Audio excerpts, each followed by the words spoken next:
Last Minute Laura show. Good morning, hello. I must say, I overslept, and then we had a big drama, and now I'm here with greasy hair, but I washed my bangs, so my bangs are clean. Greasy hair, a little flustered, but we're okay. Everybody survived the drama of the day. Good morning, everybody. Welcome back. Welcome, welcome. If you're new, I'm Laura. This is the Last Minute Laura morning channel. Nope, it's the Last Minute Laura morning show on the Last Minute Laura YouTube channel. I am also streaming on Facebook and Twitch, so if those are your preferred streaming locations, watch me wherever you want to watch me. That being said, we get together Monday, Wednesday, and Friday from 9 a.m. until 12 p.m. We work on stuff together. We crochet, we knit. Sorry if it's a little bit glitchy. It looks a little glitchy on my end right now. So everybody just deep breaths. It's gonna be okay.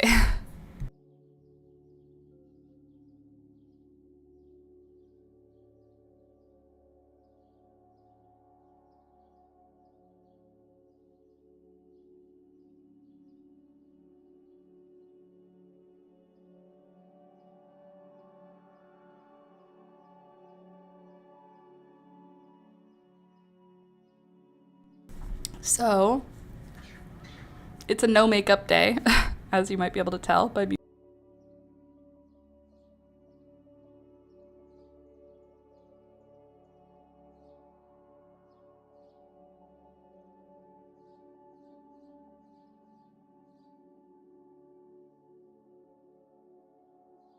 Okay, let's try again. Unfortunately, we're going through a little bit of a glitch. Okay, here we go. We're speeding back up. All right, it's working. Let's do it. Sorry you're having a rough start. Hugs and kisses. Thanks. Yeah, I am having a rough start this morning. I forgot to let the birds out as well, so I'm going to go do that. I'll be right back. No. On Facebook and Twitch.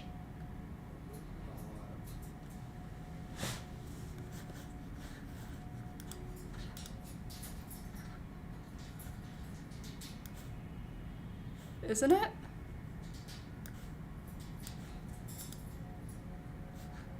Oh, offline. That's weird. I didn't do anything. No, it's online again. All is well. Yeah, I'm going through it right now, guys. I'm going through it. My internet is on the fritz for a second. It'll sort itself out. It always does. But it's on the fritz, and on top of that, my morning is on the fritz. All right, birdies. You ready to come out? Mm-hmm. Not you, Toby. Don't you start hey, don't you get excited. You stay there. Don't you get excited. The birds are allowed to come out. They live here too. Come here, birds. No, you stay there. Yeah? Pardon me? Okay, I'll check. Toby, stay in your bed. You stay there. Don't say you. Oi. Those are your brothers and sisters. You be nice to them. You trouble. You be nice to those birds. Okay, let's see what we've got here. Okay. Where are you? Happening now.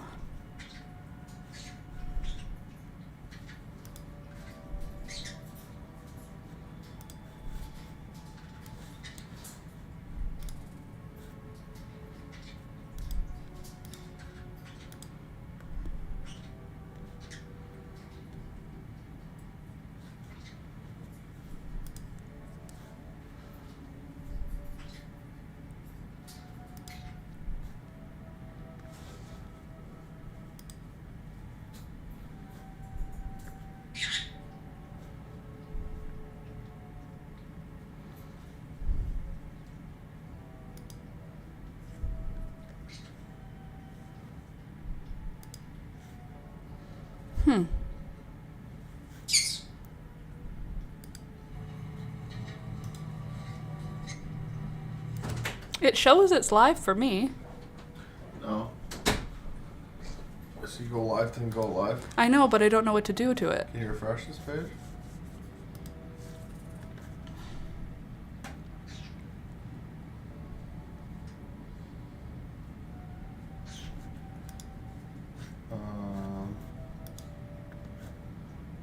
It says March 11th, but this is because I set it all up. Oh, March 13th. Mm-hmm. But I don't know how to change that. Maybe click disconnect event. But then it ends the stream somehow.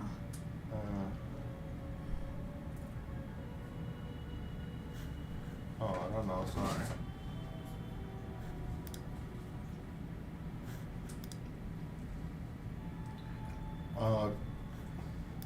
Uncheck that says go to live automatically as scheduled event. And now go live.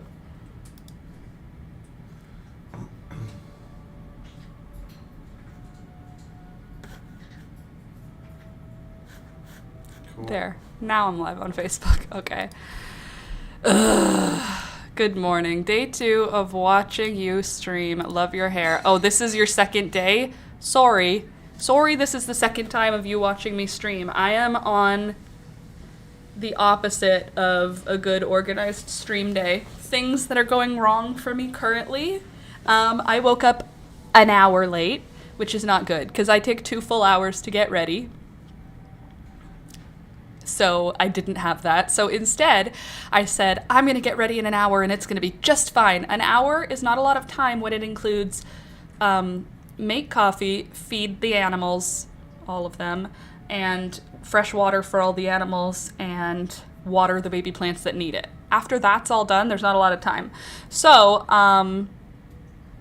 then I went downstairs and I started washing my bangs in the sink, and then I started hearing this wailing cry, and I was very nervous, and Alex came downstairs and said, "Do you hear that?" And I said, "Yeah, what's happening?" He said, "The neighbor upstairs is like shriek crying at the door." And I said, do they need something? Like, can you do something about it? And he said, I don't know what's going on. I was nervous. And I said, okay, I'll go upstairs. So I went upstairs and opened the door and I said, what's going on? A teenage girl, like fully in a meltdown, and then like a 10-year-old boy who was just completely unaware. And the girl basically said, we've locked the key in the house and we don't have a spare key, and they were really stressed. And so I called our property management company. I got the, whatever it's called, the event log put in so that a locksmith will come this afternoon. And I let the kids come into the house. Toby scared the little boy, so he didn't want to come in, but we invited them in because it's cold in the hallway. And they were like very unsure, stranger danger. They've never been in our house because all we see them in is the door. I felt so bad for these kids. I kept being like, you can come in, you can sit down, it's warm in here. I'm sorry it's a mess, but we can leave the door open. Like at first I was like, come in, of course. And then after like 5 minutes, I was like, oh wait, I'm a stranger, I'm an adult. In my head, I'm a young person, but from the outside now, I'm not a young person anymore. So I'm an adult. Alex is a big man. I'm wearing my pajamas and I'm going, come into my home. It's all right. It'll be all right, kids. Come in. So, of course, they didn't really want to come in. And I was like, why? I have no idea. My house is so warm and cozy. Because I'm an adult stranger and they didn't have their parents there. Good choice, kids. Anyway, I calmed the girl down. I said, do you want coffee? Do you want some water? And no, she didn't want anything. I said, don't worry about it. You're going to be late for school now because of this. So just head to school. I'm going to take care of it. I was so sympathetic to the fact that this girl just made a dumb mistake. And now it's going to cost her parents $75 to have the locks changed. I don't know why they have to do a lock change. Just give us a new key. I don't understand. It's just that the key is locked inside. There should be a lockbox with a key, but apparently, whatever. So I felt so bad for her. I was just like, don't worry about it. I'm going to call your dad. I'm going to call your mom. Don't even worry. She doesn't have her cell phone either. Her cell phone, she gave it to her mom. So she didn't even have a cell phone. And I said, do you know the phone number to your mom's phone? No. Okay. Well, luckily, Alex has the phone number of the dad. Unfortunately, the dad is not in the country right now. So that was really stressful for the girl. I felt so bad for how she's feeling. She was so stressed. She's so scared to get in trouble. And like, it was just a dumb mistake. Anyway, so I sent them off to school, and I called the landlord back. I apologized because I kind of yelled at the landlord, and I was just like, this is ridiculous. Can't you just give me the code to the lockbox? I'll unlock the lockbox, take their key, unlock their front door so she can go get her key, and then I'll lock the key right back in the lockbox. I'll do it on FaceTime with you so you could see it all happen. And then the next time the property management comes, just change the code. I'll lose my job if I do that. I don't know if you will. I don't know if that's true, because if you gave me the code to your lockbox, whose keys are in that lockbox? My keys, and the only other people who live in this house. It's not like we're getting access to the whole neighborhood. It would be just to the house. And if they gave us the key code, they can just change the key code when they come back. I don't understand what the big deal is. I would lose my job. You definitely wouldn't, because your job isn't real. That's how I feel. You're a landlord. You're the administrator for a property management company that works on behalf of a landlord. You won't lose your job because there's no one checking. There's no one checking that what you're doing is good or bad. So the idea of like, I would lose my job. I'm like, your job is not even real, so what do you mean? Corporate BS. There is no corporate. That's what's the frustrating thing, is our property management company is owned by one woman who opened a bunch of property management company to manage a bunch of her own properties. And then she hired an admin, and she hired a contractor to do the maintenance. So the maintenance isn't even part of our property management. It's someone that our property management's owner hired out. And then the property maintenance guys hire out. So it's there's 3 companies. When we call and say our toilet is exploded, we call a person who calls her admin, who calls the hired contractors, who calls the contractors that they hire out. It's so stupid, and there's so many people getting paid along the way. No wonder it costs $75 if you're all... It's like a pyramid scheme. Anyway. And then on top of that, there's also our landlord, who is a whole separate person because she doesn't want to deal with it. So our landlord hires a property man. It's very stupid. So she's trying to be corporate BS. Literally. But there's no one there is no legislative body around landlords. There's the Landlord-Tenant Act. There's the Landlord-Tenant Tribunals. There's court. That's all for like legal, like if people don't pay their rent or do crimes. There is no legal legislative body around giving the key code to the lockbox. You could just change it. There's only 2 keys in the lockbox. It's my key and their key. There is no reason why you would lose your job. The key code gets changed every 4 months anyway. I hate them. I hate it all. I hate it. And I hate it mostly for the kids, because I can stand up for myself. And I was talking on their behalf. They can afford $75. Why would you charge 2 children $75 for a mistake a child made? You're going to, this child, can you hear her crying? That's to me. And I was like, it just doesn't make sense. Eventually I got them to adjust it so that they'll do it as like $10 a month for the next few months for them.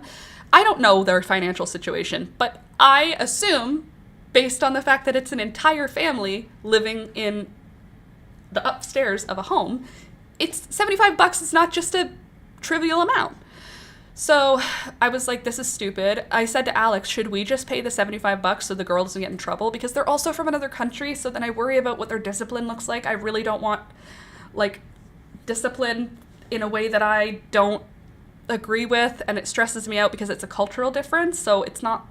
Anyway, that stresses me out. I gave the girl a ton of compliments. I tried to pour into her, talk about how great she's doing and how, oh my gosh, your hair has grown so much since you moved here. Like, I'm just trying to,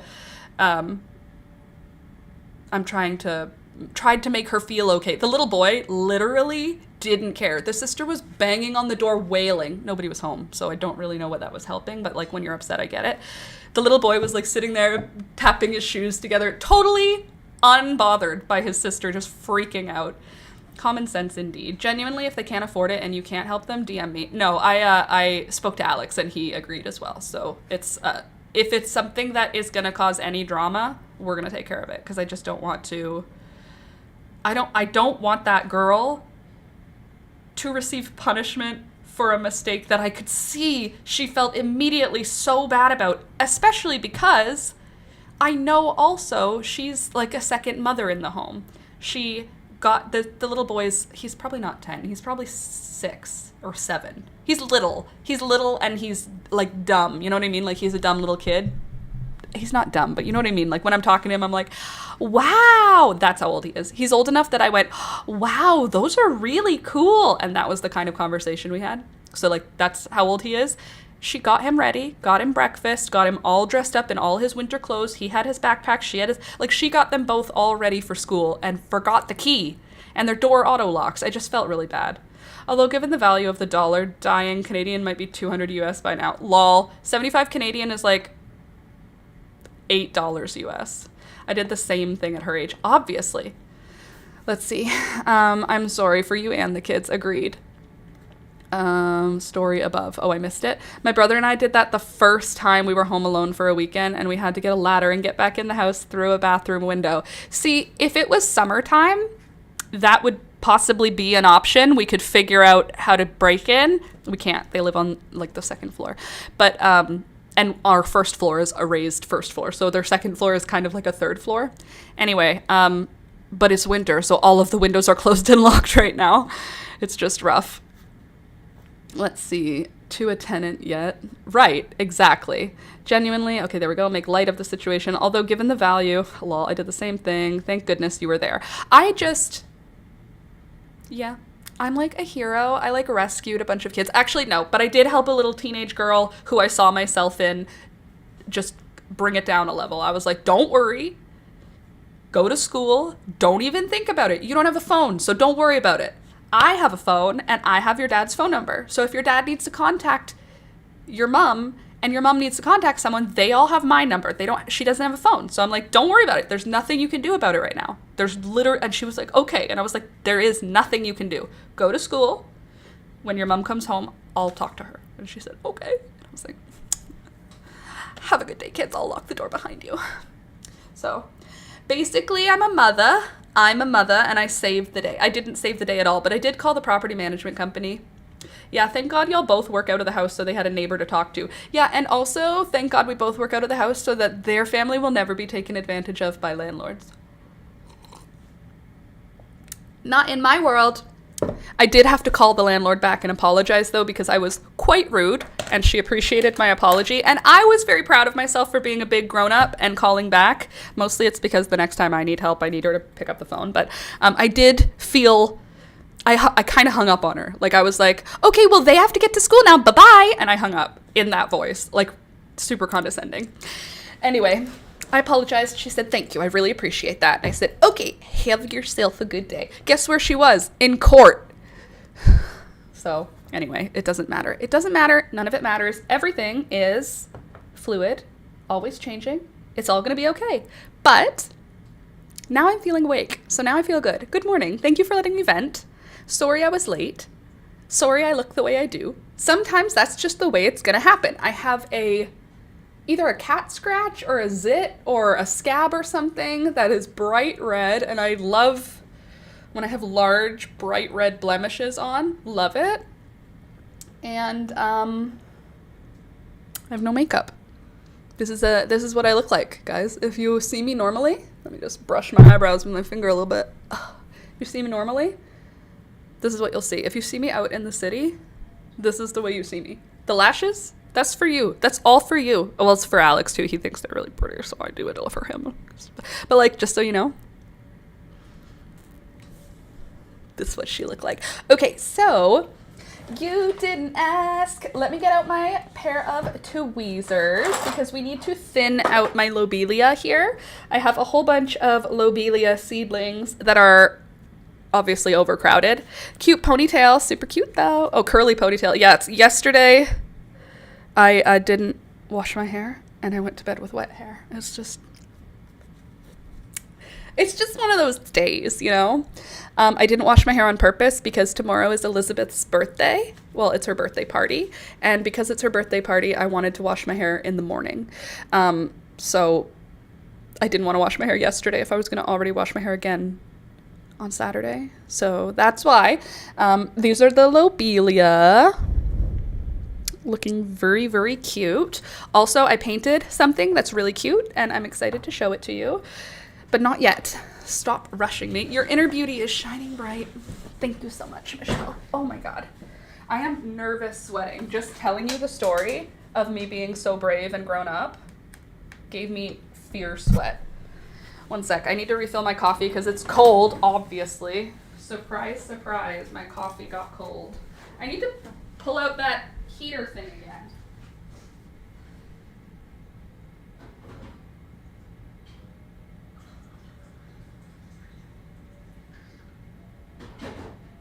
Mm. 90-minute-old coffee, my favorite. Okay. You come over this way, darling. Mm-hmm. Oh, I also just looked down and realized I forgot to take my meds. Always a great start to the morning. Okay. That feels good? Good. Also, the number of white petunias I have, you guys, it's a lot. I have like 36. Just a sec. I need tweezers. Hi, Pikachu. What are you doing?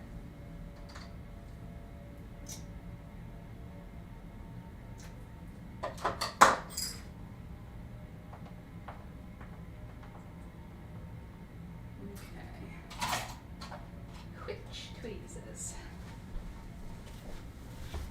Okay. Let's freaking do it.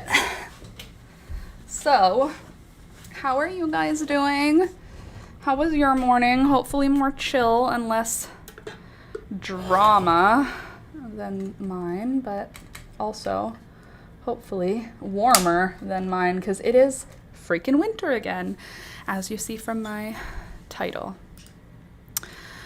It turned into winter, it's fully freezing, and there's gonna be a bunch of snow coming, so that's not ideal. Okay, so the lobelia that we left alone, I think we should have actually transplanted it into individuals earlier, because if you look, a lot of these seedlings are dampening off. Do you see how there's like a lot of like crumbly ones at the side and not a lot of really big leafy ones? So I want to pull out everything that's crowding out the larger ones so that they have a better chance to get big, because I've never grown lobelia from seed, and I would like for it to win and live and grow big and strong. So I'm just gonna fiddle around and try and pull out as many of the seedlings as I can without disturbing some of the larger ones, you know? Do my best. There, so there's one left there, because how many lobelia do I really need? 5, 10, 15, 20? Should 20 be enough? How many lobelia do you need? Oh, Candace, I was talking to Alex because he said, when are we going to bring Candace her pillow back, Laura? You basically stole Candace's pillow. And I said, wasn't on purpose. I didn't mean to. So therefore, it's not stealing. However, I plan on going to St. Catharines this weekend because there is a woman selling plant pots filled with dirt. And the plant pots are like 25-gallon pots, which is like huge size. That's like a good, like a 2-foot across size, which is perfect. And they're like 2 feet tall. I think they're 20 inches tall, which is beautiful. That's exactly what I'm looking for. And guess how much she's selling them for? So they're filled with last season's garden dirt. $5. That's cheaper than just the dirt, if I can be completely honest with you. Sorry, my screen's a little tilty from me there. I should be working on archiving, but I'd rather remove my arm with a rusty spoon this morning. Okay, all right, okay. I started that sentence thinking you were telling, like, what I would rather do is remove like the arm of blah blah blah, like a tool or something. Nope, you meant I really, really don't want to archive. Got it.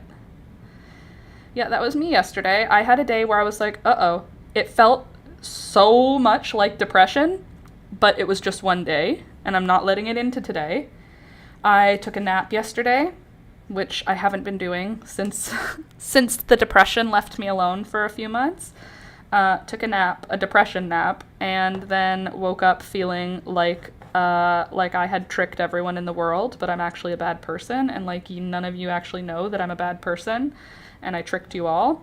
Woke up feeling that way after my nap, told Alex about it, and he said, no, and I said, yep. Turns out, you didn't know, Alex, but this whole time I've been a bad person.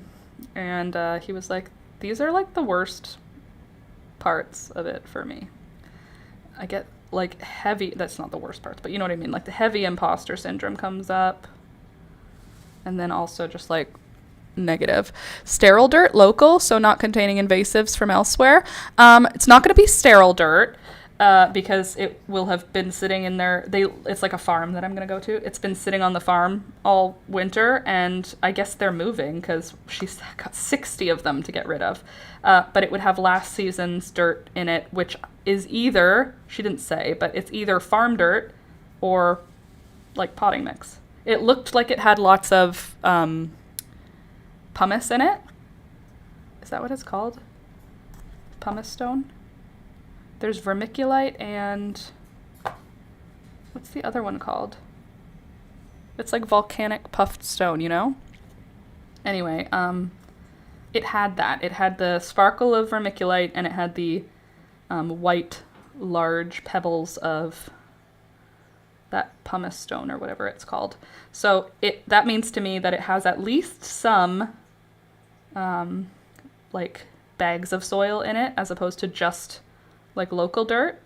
So I'm not super concerned either way. I doubt it's local enough. It's close enough that if there are invasives in it, I don't think so. I just don't think that'll be a problem.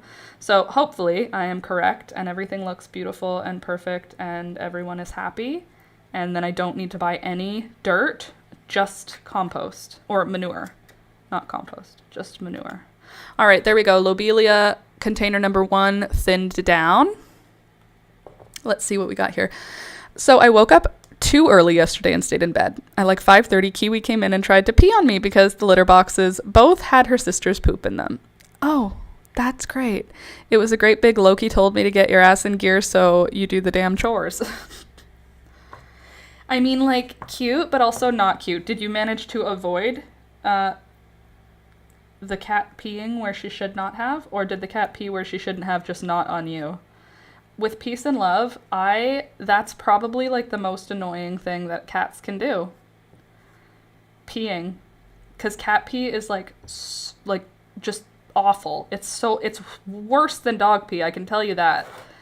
I think it's because cats don't drink as much water, so it's all concentrated. It's very pee smelling and it's very unpleasant. Let's see. Tweezers is so smart and so obvious. It is obvious. Once you start with them, you're like, oh yeah, that makes sense. This is so much easier than me trying to use my big fat fingers to do it. So I'm just trying to make it so that some individual plants have room to sort of spread, but I still want there to be like a few more than just 5. I want to give this, it's like the soil is also not compacted enough. It's too light. There. Sure, some of these will die now that I've touched the container at all. Some seedlings are just so touchy. Lobelia seems to be one of them. We were like, send it back with her. I only think of that because a neighbor had a family from Massachusetts bring a plant, and then they were like, oh, that probably will have jumping worms in it. We were like, send it back. I did. Shoved her off the bed, so only my comforter needed washing. Thank God. Rare victory. It's not fun. Ew, I didn't think about jumping worms. Well, I will keep an eye on it. I doubt that will help, but I guess I could ask. Hey, have you seen any of those hammerhead worms in your farm? I so far have not yet seen that hammerhead worm in real life. I've seen it on people's videos. That big, invasive, scary, foot-long worm that basically looks like a hammerhead shark and a snake and a worm all combined. But yeah, I'm not interested in bringing that into my garden. If that's the case, I will do whatever you're supposed to do to sterilize the soil. Like if there's something, if I find anything that gives me pause, I will treat the soil immediately. Hi, Alex. Hi, Alex. Did he reply yet? Nope. It's probably like the middle of the night. So I was thinking, like, what's the hour wherever he is? I don't know. That was my first thought. I hope it's not the night. I hope it's not the middle of the night or he's just not going to reply at all. Yeah, I hope not also. I don't know if they are this far north. I don't know either. I don't know. All I know is whenever I see those videos, I am like horrified because they look so much more aggressive than like a regular worm. Apparently all worms are invasive. And by apparently, I mean I saw someone say that on TikTok. And I don't know if it's true, but sounds interesting. Big if true. Okay. Or maybe they're not invasive, but they're non-native. I'm not a doctor and I don't speak scientifically. As I sit here and pull out my... Hi, Alex. Oh, sorry, Michelle. I didn't see your message till after he left.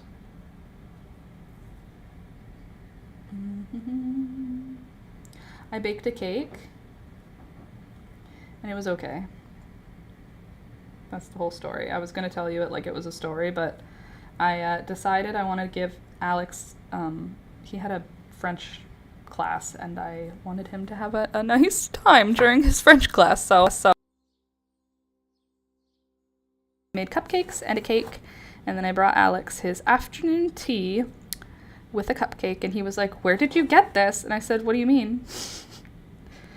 Where did you get... We don't have any cupcakes." And I said, "Yeah, we do." He said, "Really?" I went, "Yeah, we have like a lot of them." And he was like, "Since when?" And I'm like, "I don't know, like a while." I just gaslit him basically. And then he was like, "Okay." And then he said, "Thank you so much." And then I was like, "Alex, I literally just baked this. You can't smell that there's chocolate cake in our whole home right now?" No, he can't. And I was like, "Yep, I literally just baked this." He said, "For me?" And I was like, "Yes, because love. Due to love, I baked you a cake. On account of love, you know? And also because I was, like, craving cake." I just assume people are dumb at this point. They have proved that the assumption right too often. It's true. Pika, you're stepping on my plants. Get off my plants. Get off of them. Come here. You don't have to jump away, but you can't. She just jumped on my table, stepping on my tray of plants. Okay. I'm just gonna... You kiss. I'm not kissing you. You're a bird. Peekaboo's new trick where she jumps up when I say up makes me a cat trainer. Officially. I wish I could show it to you, but every time I've tried to do it to perform, she goes, "I don't understand what you're asking of me." And then Alex goes into his room and closes the door, and Peekaboo jumps up on her hind legs. And I'm like, "Okay, cool. So you're just trying to make me look stupid." And she says, "Yep, that's what it is." And I accept it. Okay. I feel like super smelling, etc. tend to be autistic girl traits more. I have that. Smells at work try to kill me sometimes. I definitely have a way stronger sense of smell than Alex, but he also is like lacking entirely his sense of smell. Forever. He's never been able to taste or smell very well. That they do. She's a cat. She is. She's like, if I fits, I sits. And from what I can see, I will fit on this seed tray. So, not seeing what the problem is. So, some of these annoy me because I go to pull out one and I accidentally pull out like 4. And it's fine. It doesn't need to bother me. It's not a big deal.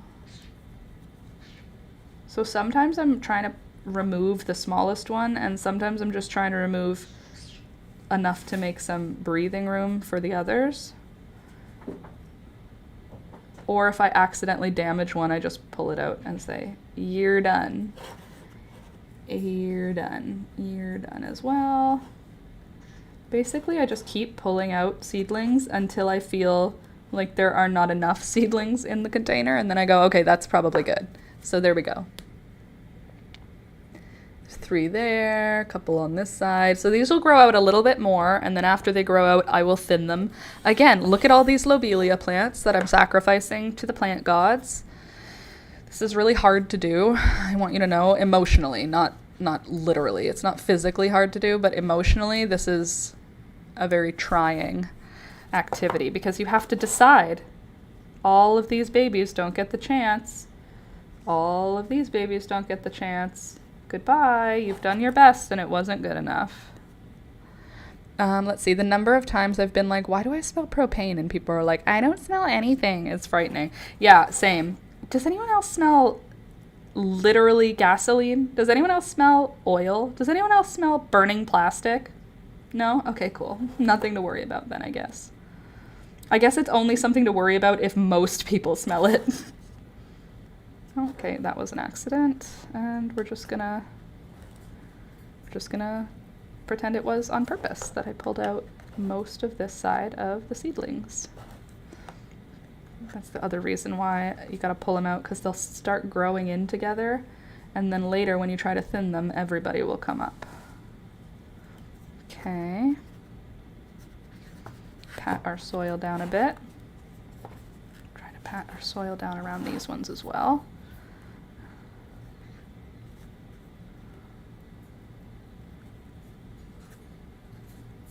There we go. I think having a bunch of lobelia is not going to be as useful as having a few really strong lobelia. Do I even need it? Lobelia, that is. We're going to find out. I had it last year, but I purchased it, and it was fine. It's cute. It's good. It's a trailing plant. It's just that it's not a showstopper, so my heart is not in it right now for the little deer. But I know once she's blooming, I'm going to be like, oh, I'm so glad that we decided to start 1,000,000 lobelia seeds. My dad had fuel oil on his hands and couldn't smell it, but he smoked for like 60 years, so his nose has been dead for ages. They literally put that smell there so you would catch it, literally.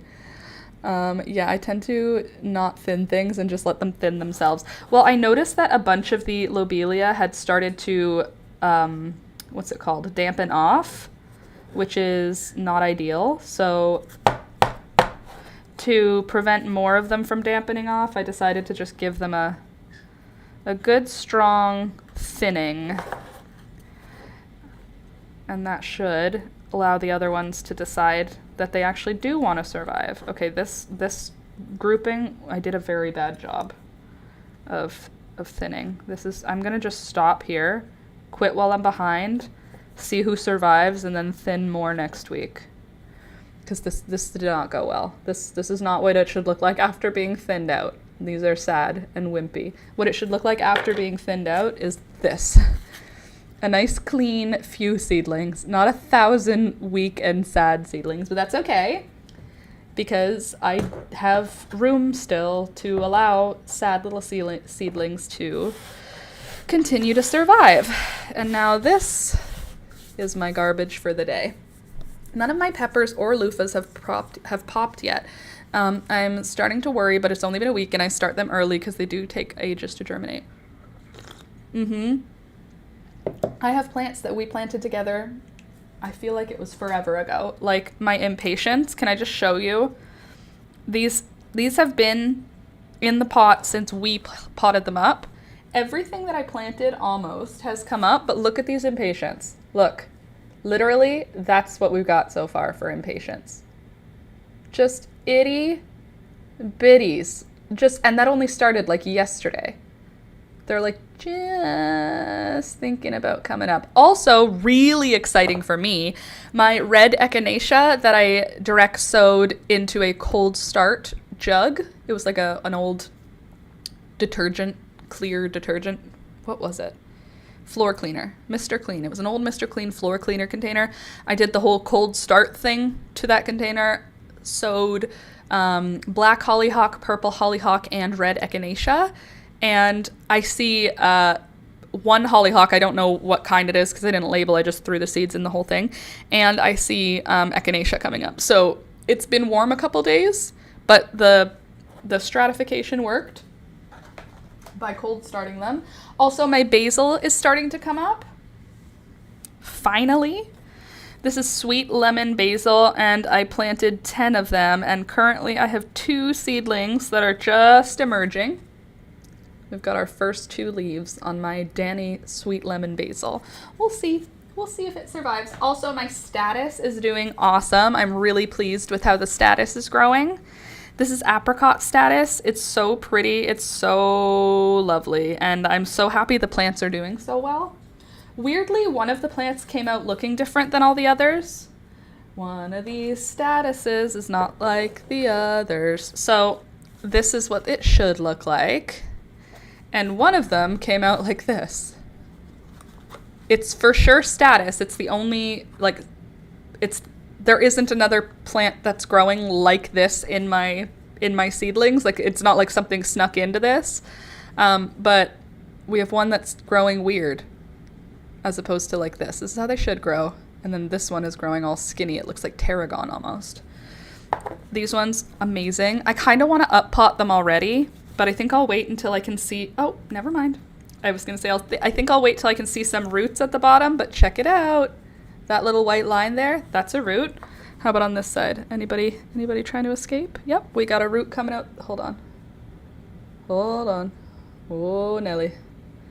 Let's try this again. There is a root on that one too. I saw it. How about on this one? Nothing here yet. How about on you? Nothing here yet. I just keep spilling dirt everywhere. Okay, so these I'm not doing anything to. I just wanted to show you because I'm proud of them. Genetic mutation. It's an X-Men. Yeah, well, if it makes status flowers, I don't care about its mutation. I welcome all mutations into my garden as long as they make flowers. If you're going to come in here with your mutation and you're not going to make flowers, we're going to have a problem. But as long as you come and you make flowers, we'll be okay. Okay, so this purple hollyhock is one that I started indoors. I did not stratify the seeds for these ones. I just went ahead and put the seed in the soil. Come on, honey. Let go of your seed cap. Let go. Oh, sorry, broke your leaf. I'm sure you'll survive it, because hollyhocks are quite sturdy once they get started. So currently there are 3 of them poking out, but I do believe there will be more because they're started. So, ta-da, happy little hollyhocks. And then Nemophilia, this one is my first time growing. I am going to immediately thin seedlings so that there are never 2 seedlings touching, because I don't want to have to thin them aggressively later. So I'm just pulling out ones that look too close to their siblings. Anyway, Nemophilia, it's a white and black flower. Very interesting. I think that's everyone. Oh, you're another one who's just coming up. This is Angelonia. She is currently being born, right? Yeah, she is. Look how cute she is. Look, she's being born. Happy birthday, Angelonia. The last 4 days' weather have been nuts. 2 days in the 80s, then a tornado warning, and then a snowstorm. That is a mood swing. Absolutely. We had a snowstorm yesterday. We are expecting a bunch of snow. I keep saying to Alex, it's probably not even going to happen because spring is here. And he said, you say that every year. And I said, that's because it comes back every single year. It just doesn't come back when I say so. All right, so there's the plants that we needed to thin. Now let me just get rid of the dirt on my table, and then I want to show you some of my paintings, and maybe we can paint something. Because I don't know what I want to crochet, and I'm feeling like I don't want to crochet right now. So we're just gonna not. So hold on. My coffee is now full of dirt, so I need a new coffee. And I need to wash my hands. Oh, what's wrong with you, honey? I didn't notice. What's going on? You got bugs on you, or are you just dying because you're sad? No bugs. Okay. Just dropping a leaf. That's fine. You're allowed to do that.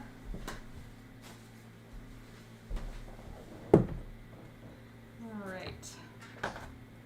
Get these babies back under a light where they can grow. Grow, grow, grow, grow. Grow big and strong.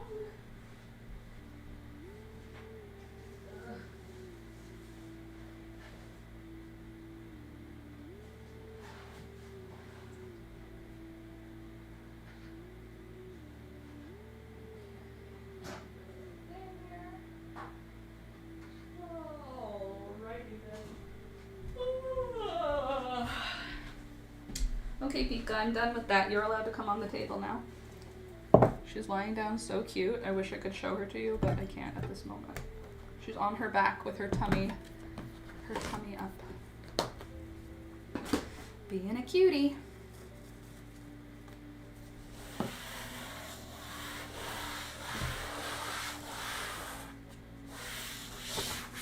I don't know why, but my brain believes that if I interact with dirt when I don't think that I'm interacting with dirt, I will get sick. It's probably not true because I never get sick while interacting with dirt, but when there's dirt on my table, when I'm not doing dirt things, there's this voice in the back of my head that's like, you're getting E. coli, listeria, cat scratch fever, worms. Just like generic worries about eating dirt, you know, totally normal stuff.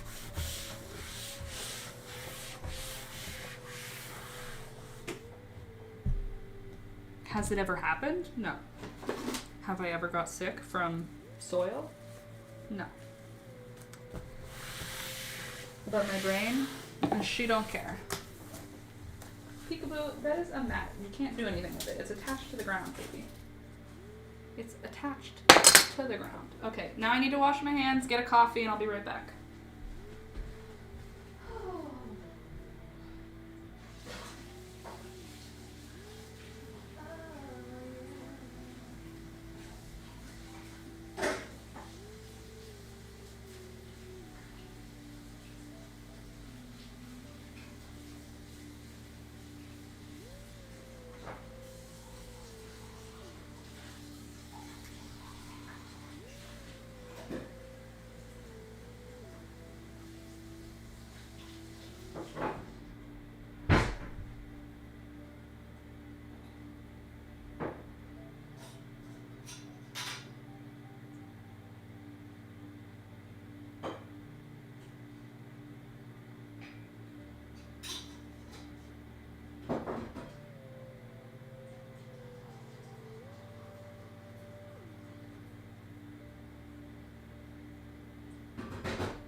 Good morning, good morning. Hi, Peekaloo. Peekaroo. Peeka-you. Oh, Pikachu. I got you something, honey. Don't you worry. I got you a little something to sit on the table, okay? Come on. I know, you don't like sitting just on the table. Come here, Pika.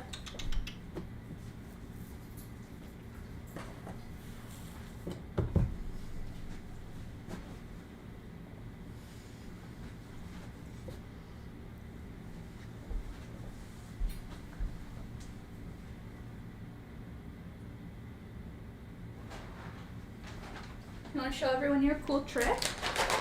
You want to show your trick? Okay, ready? Let's get my coffee away from your butt. Thank you. Okay, ready to show everyone your cool trick?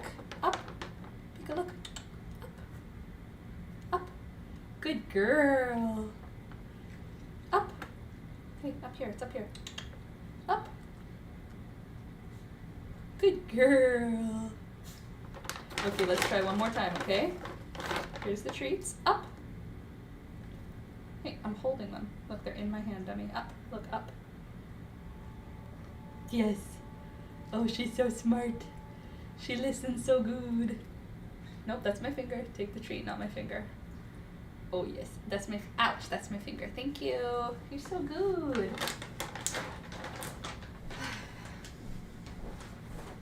Okay. Got our water. Just need our paint supplies. She is a god girl. You're right. I know you meant good girl, but in fact, my girl Peekaboo is a goddess. You're a goddess. You're so beautiful. Oh, I love you so much. Okay. You just hang out here. You can sit with us, but I need to be sitting to paint, okay? Oh, mwah, I love you too. Okay, baby. Isn't she a baby? She's just a sweet baby. Ugh, isn't she sweet? She just needs something to sit on and then she's happy. Look at her happy little baby. You baby. You were drooling because you like those treats so much, huh? I love you too. Okay, coffee time and painting time. Yes, I see you, honey. I do. I see you. I love you. I did make you a little bit too close to me, I think, actually, though. Because I'm left-handed, and you're on my left side. So I kind of need a little bit of more table space.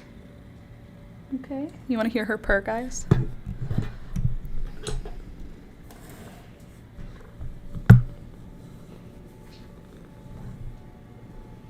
Do you think she looks skinny? Because she's been losing weight. It's like, not in like a body checking kind of way or like a fat shaming kind of way, but like in a, the vet said she could get diabetes if she stays fat too long kind of way.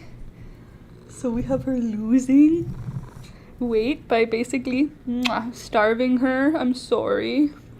We're starving her, but like on the advice of a vet. And it's not really starving her. We're just giving her diet food, but still, look at her. She just baby. Okay, Pika, I need you to actually back it up. Back up that bum. Back up. Back up. Thank you. Thank you. What I love about Peekaboo now is I can tell her what I want, and I can push her, and she doesn't run away. She just like handles, like I can go like, go away. Hi.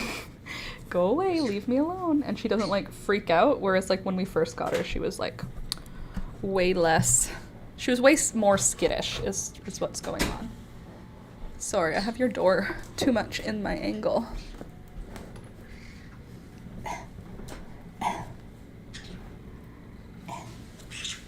Right? She's like, hi, I'm just gonna sit here, very cute. Yep, cats say must sit on object. What are you gonna do about it, Gary? Gary bit me yesterday. He didn't break the skin, but he bit me. Hello. Did you see our cat? No. Also, people said good morning to you. Morning. Okay. Morning, people. The vet fat shaming way. The vet was fat shaming my cat, and I don't think that was appropriate.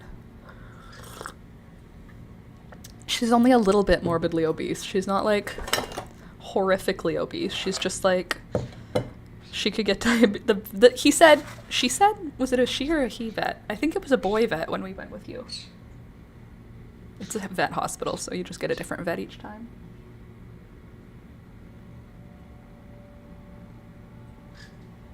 You're already out. What are you talking about? Toby, do you need to go out? Where are you? Oh, he has to go out. Sorry, Toby's by the back door. Oh, good boy, Toad. Outside. Good boy. Thank you, Gary. Good boy. Good boy. Good boy, Gary. Good boy, Gary. Okay, Toby, go on. Go pee. Hurry up. Thank you, Gary. Good boy. Good boy, Gary. Good boy. You want a treat for telling me? Thank you for telling me. Thank you. There you go. Thanks for telling me. Said he had to go. Whoa, careful. Thanks for telling me he had to go outside. Here. Just a couple of sunflower seeds for you. Good bird. Good bird. Thank you so much. Ow! Beelzebub. The F. Alright. There you go, kids. I put the seeds in there for you. Okay, I'll be right back. I need to let Toby back inside. Hopefully he wasn't stolen by a hawk. You all set? Go pee, hurry up. Go pee.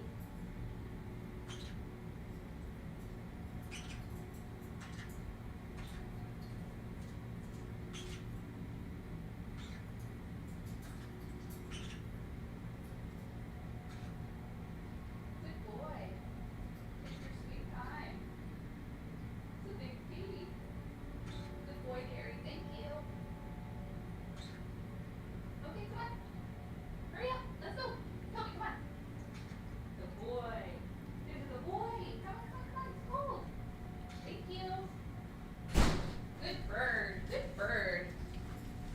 My birds are trained to tell me when my dog needs to go outside. And they were right. They were right. He immediately went outside and went poop, and then he went pee. Because Gary told me that he was waiting by the back door. And he was waiting by the back door. I have very intelligent pets.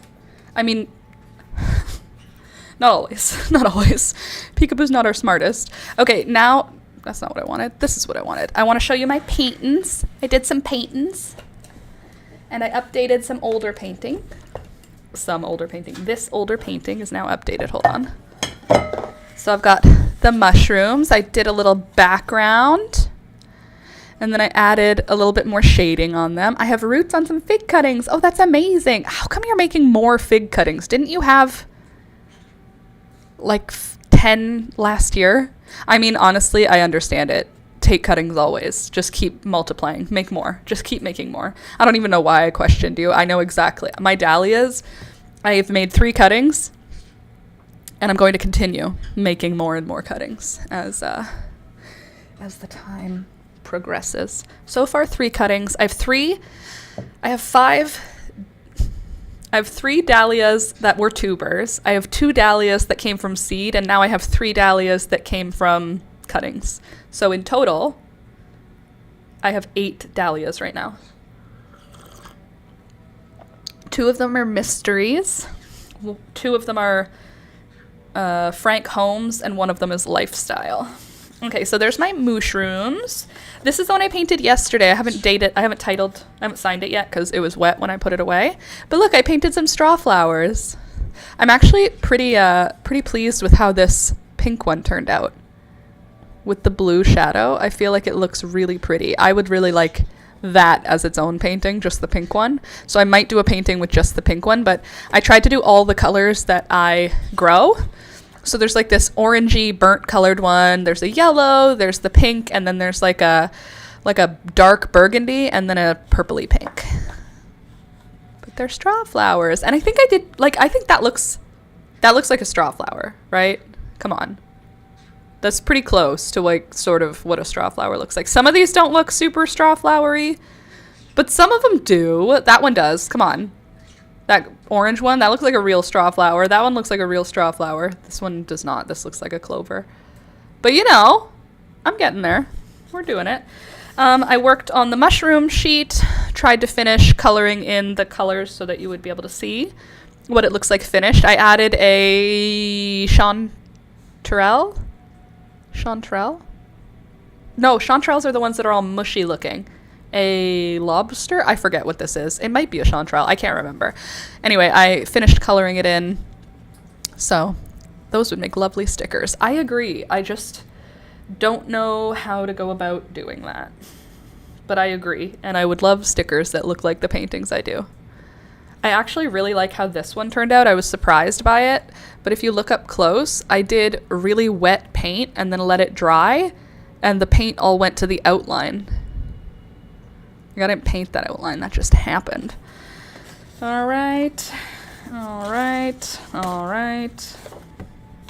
think that's all we got. That's all she wrote. So now it'll be time to start another painting. But first I have to sign my name on these ones. This one was from Wednesday the 11th.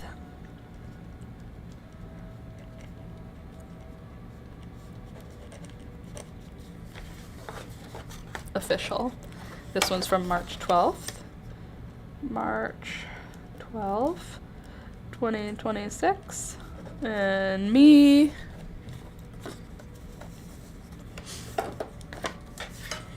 And this one's from way long times ago. All right, what are we gonna paint today? What's the vibe? What's the sitch? What's the feeling? Oops, I lost a bunch of paintings. Put them in upside down. Let's try getting all those out at the same time. Then we can put all the new ones in with it. I'm excited to show Julia all my paintings. Look at my robin. That's pretty good. I'm pretty happy about that. It looks like a robin-ish. It looks mostly like, I think it looks like a robin. All right, and then we're gonna go for our mediums next. Thank you. You're a square, you're a medium, you're a medium, and then squares. Then squares.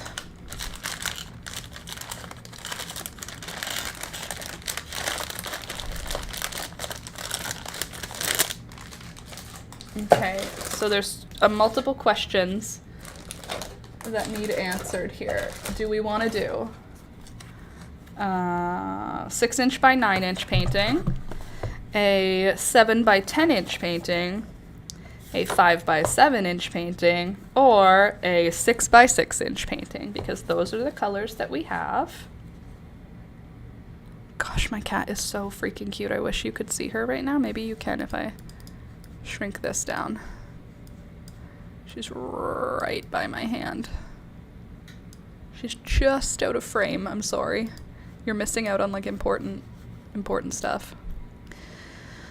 They died. Whoops. Okay, very good. That'll do it. Hey, by the way, guys, click the thumbs up button. What are you doing? Hello? Click the thumbs up button. What are you doing? Okay, if you could just go ahead and allow me to make this work, that would be super. I would really appreciate it. Okay, good. There, and good here, and good here. Beauty, beauty. Computer. All right, so what have we got here? What could we do? What's the energy? What's the vibe? I'm glad everybody just wants to do watercolors of trees, but that's not what I want to do. My sweet baby Pika, you're so beautiful. I would just, look at what I'm just sitting here talking to you, but look at this. I have my hand here and she just keeps bumping it with her nose. I love when she folds her little paws in like a loaf. Your little paws. Oh, I cleaned Toby's teeth yesterday. I cut his nails and I cleaned his teeth. I have this like dog dentist kit. It has like the little scraper and the little mirror and stuff.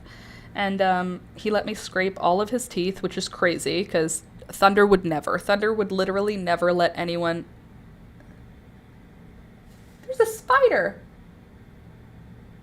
Is that a jumping spider? One sec. There's a spider in my house. How did you get in here? I mean, you're welcome to be here, but how'd you get in? You are a baby jumper. How'd you? Whoop! Don't jump. Don't. Careful. Ugh. You're too small for that. You're too small. And guess what? I have a terrarium for you. Okay, you guys ready? Trigger warning for my arachnophobes. What? Where'd you go? Well, that's not a good sign. She fell out of my hands at some point. Where did you go? Are you still on the floor here? There you are. You snuck out of my hand.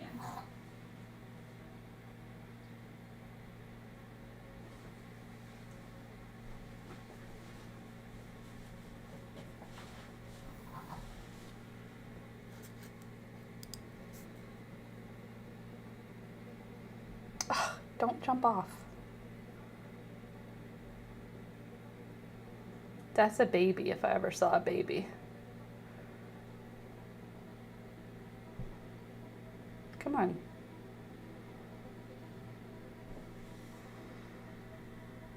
I'm trying to get the camera to focus. Anyway, it's a baby. Not gonna cause any trouble. I would actually love you to keep the thrips at bay in my seedlings, so that's where I'm going to bring you, to the seedlings. Thrips are small enough for you to eat.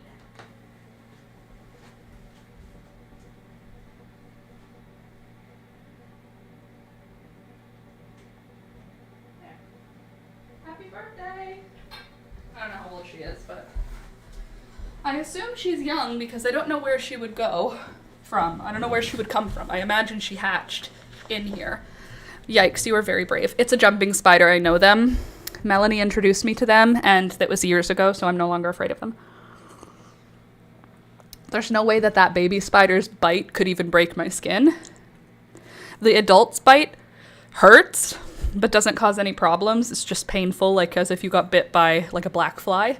I didn't even get, when I stepped on one and it bit me in its throes of death, the bite that I got didn't do anything. Like there's no venom in it. It didn't cause anything. It just was a bite. So anyway, little friend, Kiwi does that with her buttons. She literally pushes mom 4 in a row. That's so cute. Mom, mom, mom, mom. I'm not glamorous like you, and I will not be wearing makeup. Mom, mom, pet me. I have a tripod with my face tracking, and I want to lose my double chin. I have a tripod selfie stick thing with my face tracking. Oh, I have another lizard, wild caught, just a green anole, but he's missing his tail and an eye, so he's in a small container on his own. That's sweet. Yikes, you are very brave. Not me. No thanks. Fair enough. Totally used to be very afraid of those spiders. Like a few years ago, I was genuinely afraid of them. But then Melanie, who is a bug lover for some reason, sorry, I also just realized I forgot to take my meds this morning, so I'm going to do that at the same time. Melanie said to me in chat, those are friendly spiders, Laura. Those are not spiders that you need to be scared of. They're friendly. If you just are gentle to them, they will never bite you. And I was like, if you promise, because I caught one at my parents' farm, and I was showing it to you guys on stream. And I said, if you promise this spider will not bite me, I'll pick it up. And she said, I promise the spider will not bite you. I picked it up. It did not bite me. And since then, I have picked up lots. 10, 20 of them, like the adult big black ones, never been bit. So I think that they know that we're not food. So the idea that they want is just to get away from us as opposed to bite. Because we're not going to eat them. I don't know. I feel like now I just don't worry about them. That being said, that is the only variety of spider that I do that with. I'm still afraid of garden spiders. I'm still afraid of, what are those ones called? Zipper web. I'm still afraid of pretty much all spiders. I don't like them, but jumping spiders, I don't worry they're gonna bite me. They don't give me the heebie-jeebies the way that the longer-legged ones do. So that's just me. And hopefully that little spider will now do her job. What is she getting paid for here? I'm giving her a home that is not freezing like winter, because it's like winter outside. I'm letting her live here, rent-free, so she better take care of the thrips in my garden. In my seedlings, rather. I had to change my palette plate because it was one of our dessert plates, and we didn't have any yesterday, and I needed one. So I needed to wash my palette. So now I'm going to be using this as my palette, which is a beautiful leaf dish. I believe this is supposed to be a salad bowl, but it might be something else. But these beautiful leaf dishes, aren't they so pretty? I'm kind of obsessed with them. I buy them every time I find them at the thrift store. And not if they're more than $1, but anytime I find them at the thrift store for $1 or less. Oh, Sid, also, that was a major key that you gave me there, using a dish towel instead of a paper towel. Don't know why I didn't think about it, but let me tell you, it's great. Having a little towel to dabber off on, it's great. It's perfect. It's just what I need. I just gotta find the best kind of organization for it. I love his stuff. Who's that? Travis McKennery on YouTube does a series called Spiders in Your House, and it's really informative. Oh, is it literally explaining which ones are not trouble? You're welcome. Thank you. It was a major key. It was a good choice, and I appreciate that you showed me that. Okay. I feel like this needs to be a little farther, and this needs to be a little bit more like this. Unfortunately, because of the angle of the camera, you guys are not going to see it as a beautiful, perfect angle, but I'm sure you'll forgive me. It's only 10:30. What is today? Today is a rough start for me. My coffee, please be hot still. It is. Okay. So, what will we paint today? I don't know. There's a few things that I've been wanting to paint, but I don't feel confident enough yet to do it. One of them is a cardinal. I don't feel confident enough yet to paint a cardinal. I also want to do a goldfish, but I haven't decided what shape I want to do of goldfish. And I also want to do a betta fish because they have those beautiful big long tails. I did a koi and it was a lot of fun. What else do I want? I do also want to do a marigold still. I'm looking at paintings on my wall right now. What do you think I could do though? I know it doesn't matter. You don't have to explain to me that it doesn't matter. I already know. Every one of these paintings is just me learning. What can I learn today?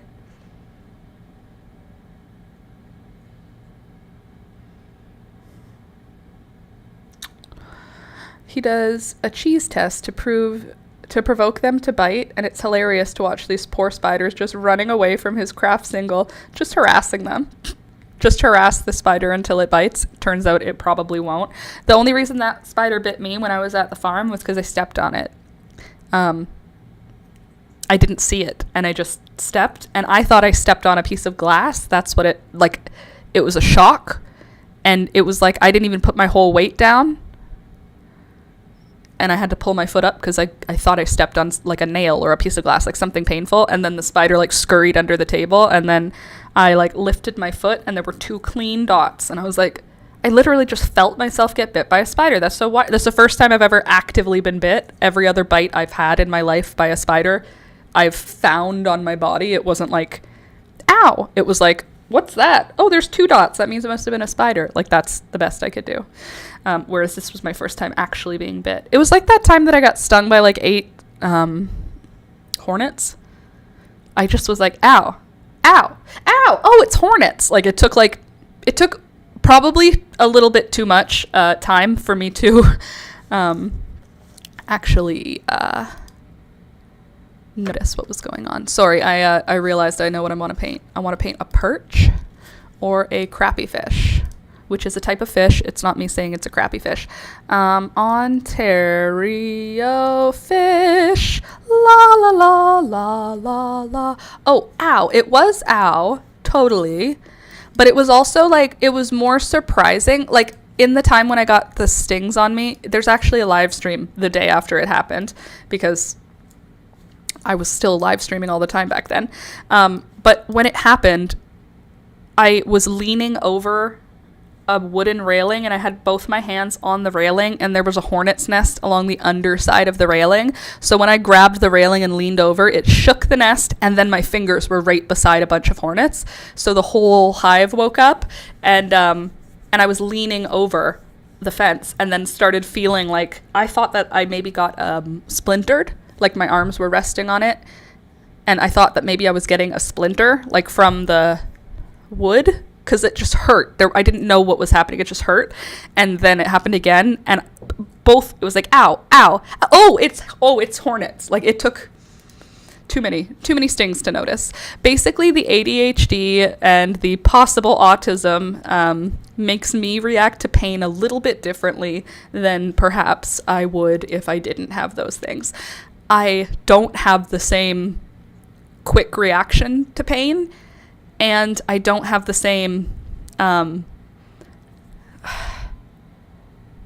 pain doesn't mean the situation has to end in my brain, if that makes sense. Like, I don't run away from pain if I know the pain will end. Like, if I was on fire, that's one thing. But if my hand caught fire and then I put the fire out, my hand is no longer on fire, but it hurts. That type of pain, it hurts because it's hurt. So my brain is fine with it. or like a broken bone. It's like it hurts because it's injured. Whereas if it hurts and I have no source of the pain, that stresses me out. If I hurt and then I find the source of the pain, I'm like, oh, well, yeah, that checks out. It hurts because it's injured. So when the bee stings happened, it took a minute. And then when I was nervous. So I went back inside because I was like, my dad is allergic to stings of all bee creatures. He gets like very swollen and it's a bit dangerous for him. So I went inside, I told Alex, and then I said, I'm just going to stay inside. I was going to go for like a walk to the forest. I said, I'm just going to stay inside in case anything happens, but I don't feel anything. I don't feel lightheaded. I don't feel out of breath. I don't feel anything. So I think I'm fine, but I'm going to stay inside just in case, because it would be so embarrassing if I went to the forest and died. And Alex said, yeah, that makes sense. And then all was well. The stings went away, and I continued to injure myself regularly. Are there any nurses in chat? And can I ask you a question if you are a nurse? I gave blood last Saturday. Gave blood. I didn't give blood. I had a blood test. I didn't give blood. Blood was taken from me with consent. And the place where the needle was is itchy. I've never had that before. I don't like it. It was a week ago. Why itchy? Well, that was Alex's home phone, not his work phone. 1 second, okay? I have to mute this.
All right, I'm back. Sorry, I had to go because the little girl called Alex to check if there was any updates. Poor girl. Anyway, can't hear. She's talking private. I just stepped in. I'm here. Good morning, Laura, and everyone in Pets and Plants. Hey, Louisa, good morning. I'm trying to decide what fish I want to paint right now. And it's like a super big decision, I know, but for these reasons. That's what's happening today. That's what we're working on. We're working on what fish should Laura paint. I could do a smallmouth bass, I could do a crappie, or I could do a perch. Those are the three I haven't done yet. Different types of bass. That's a lot of different types in Ontario. Love that for us. We love the Ontario fish, don't we, folks? Let me see what we got here. I like perch. Then let's do perch, okay? Let's do it. What are you? I think this is perch. This is a yellow perch. Sorry, I just need to know what they look like briefly before I start painting, because once I start painting, hoomst among us, really. You know? Oh, please hold. A catfish. That's a fish I need to do. Don't know what this is for. A musky. There we go. Perch. That's who I want. She's beautiful. A rainbowy fish. Something with pretty scales. What do we have in terms of a rainbow? We have, sunfish are so cute. We have trout. We have walleye. We have salmon. We have pike. We have perch. We have muskie. Crappie. Crappie are pretty, but they're not rainbow. We have carp. Also not pretty, but they could be pretty. They can be orange. Bass. I feel like everything can be made rainbow by just me putting rainbow in. You know? If I just add other colors, then it's going to be a rainbow. But like at the same time, the other colors will be for highlight and shading, so you won't actually notice that they are the wrong color because reasons. Okay, so first I'm going to do like a bit of a sketch of the shape of the fish. I'm going to try. Hold on. Let me just, I need a bigger, the picture that I'm looking at is like this big and I need a few bigger details. Rainbow trout was my thought, but perch looks like, I already did a rainbow trout too, so I don't need to do another rainbow trout. Didn't you see my rainbow trout, Sid? Do you even care about my arts and crafts? I do all these arts and crafts for you guys so that you'll think that I can do arts and crafts. I don't even know, sometimes I start talking and I don't know where I'm going, and I hope, literally, I hope I'll find my way. There it is. I've already done a rainbow trout. There's my rainbow trout. I shouldn't have shown this because this is a pretty good painting, and now the painting we do is going to look trap. Trap is halfway between trash and crap, by the way. This looks awesome, actually. I'm going to hold this out as just like something to, a little bit of inspiration. I thought I put the bass into a frame. All right. So, first things first, we've got, I do indeed love your paintings. I love your art style. I've just missed too many lives. That's all right. I'm just playing with you, just joking around. All right, and we need to open it. Gorgeous, gorgeous. Nah, you're gonna do a lovely perch. I agree. I think it's gonna be just super duper. Okay, hold on a sec. We may have a little bit of a glitch here for a minute. I'm opening a new project, so it's just deep breaths. Gorgeous. Frame it. I framed the sunfish, the rainbow trout. I mean, I eat rainbow trout once a week, so maybe I should. I know I typed it with a giggle. What am I trying to say? Ow, sorry, one of my toenails got caught on something yesterday, and I just started feeling the annoyance of it. It's like catching on my sock, and it hurts. See, that kind of pain I can't handle. Tiny little pain that is like repetitive, like touching the same spot, can't do that. Don't like that pain. What I do love is when my computer works. That would be super if you could just continue to work, please. With no glitching. I'd really appreciate like a zero glitch situation, please and thank ya. All right. All right. Sorry, I'm waiting for something to load. I can't do anything until it loads.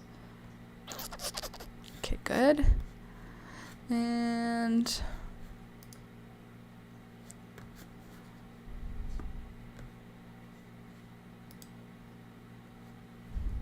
okay.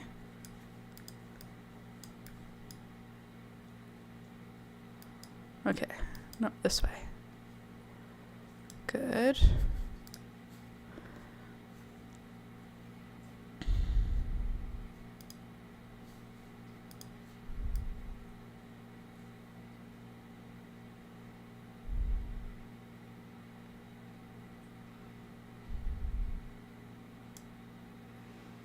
Okay.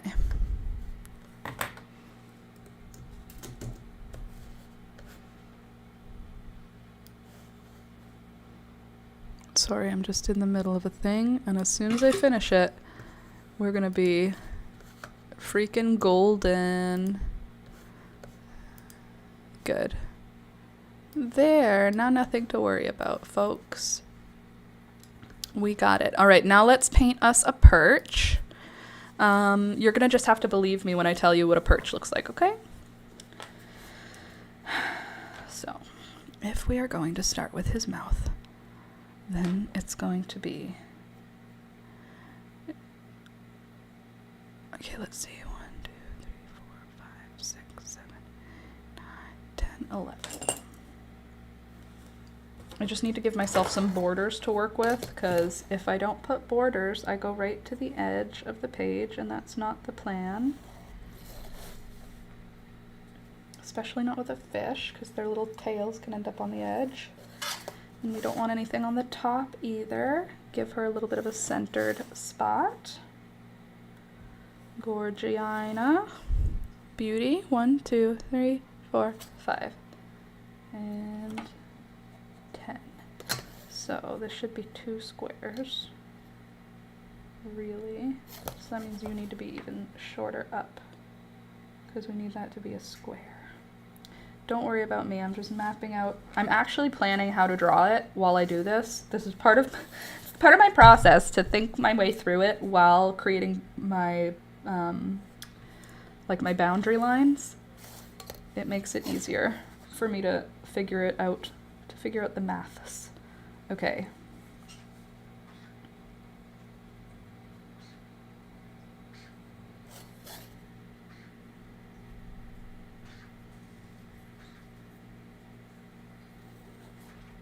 Let's put our halfway mark, sure. And our halfway mark, sorry, just give me a minute here to,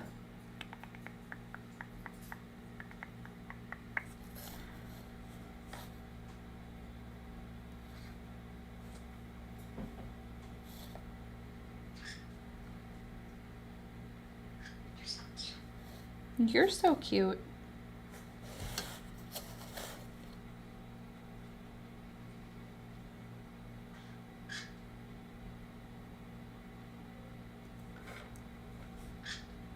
No, thank you.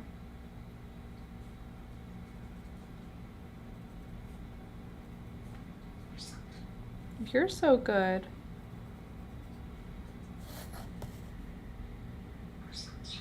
You're so cute.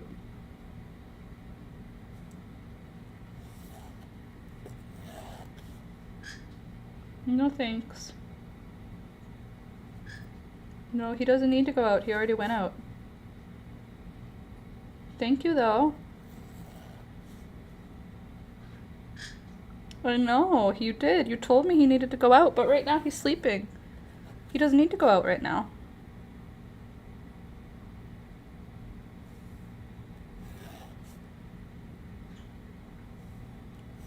You good bird, Gary. Isn't that cool? Like, they're so sentient.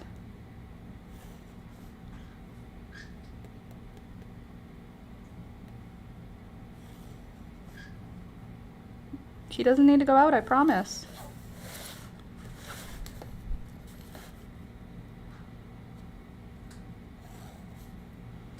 Gary's just excited because he got a treat last time. He doesn't need to go, I swear. He already went out. You good bird, thank you. Okay, give me a little bit of a grid to work with. I feel like it makes it easier for me to understand what's going on. 1, 2, 3, 4, 5. So I'm visualizing a grid on my fish, and then I actually draw the grid on my paper. So if this is divided by 5, that would put this at number 2. The face would be in the number 2 sort of zone. Like here-ish. If you've never tried this before, this is 100% the best thing to do ever. If you're like not sure about what you're painting, or not sure about what you're drawing rather. You just look at a picture of what you're drawing and then visualize a grid on top of it, or I guess you could put a grid on top of it, that's an option. And then you can just sort of draw based on how the grid looks. What is it, baby girl? Hi. Hello.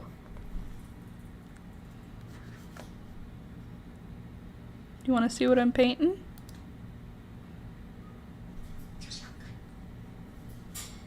Just want you to understand that you're seeing my hand paint, or you can see my hand drawing, but like if you look at me from the front, this is what's in my lap. This was right in my face. How am I supposed to draw anything with you here? So you can't see her in this shot, but I just want you to understand that she's right in my arms. She's just very much trying to be in my way. Just sit down. Everything's fine if you just chill.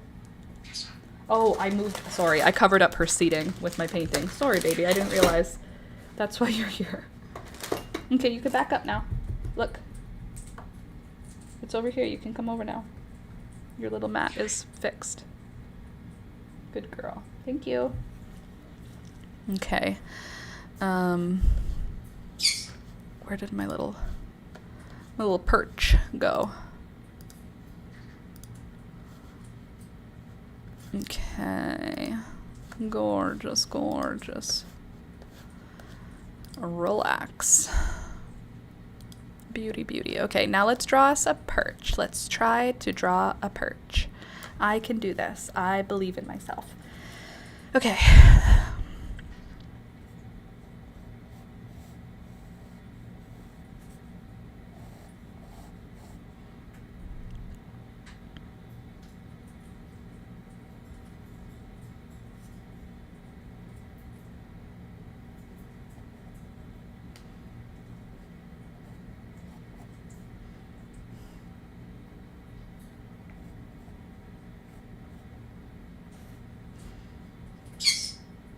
Mm-hmm.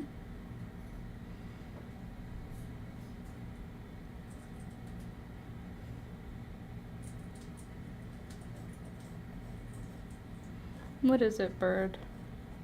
I don't want to give you a kiss right now, silly bird. Yeah?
Cold and struggling with being awake.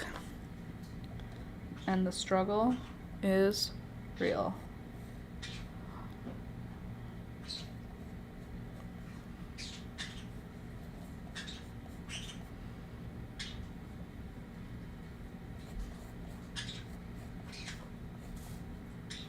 Whoa, so much snow? Oh my gosh! Holy moly! It's like everything's covered white. It's like big fat Christmas snow out there. Yep. Whoa, it's so pretty. It's big fat fluffy Christmas snowflakes out there.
Okay. So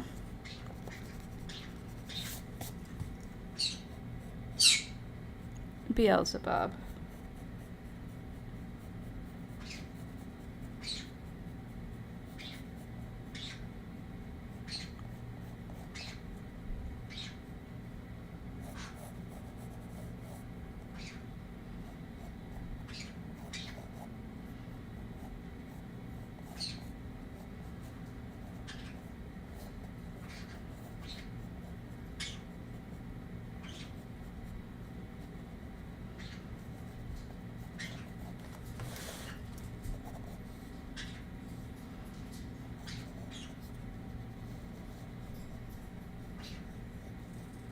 Hello everyone, happy Friday. Hi Melissa, happy Friday to you also.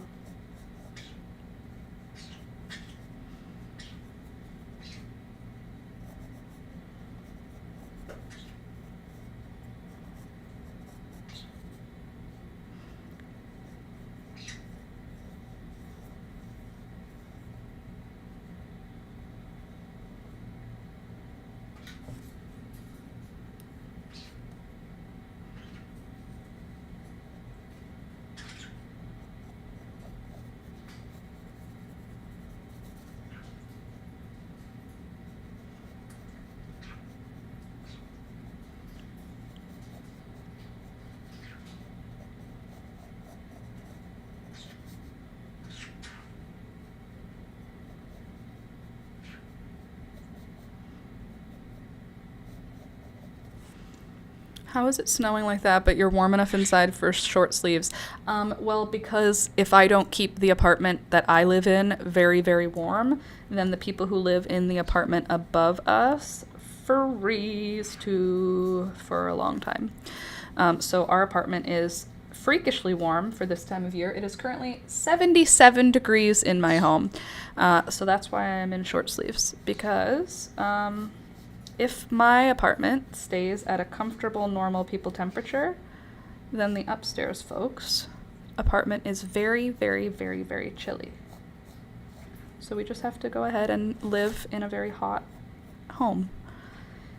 And then it's the opposite in the summer. We have to live in an ice box, because if we don't live in an ice box, then our poor neighbor and their family basically get way too cold. Are you supposed to come up sooner? I think yes.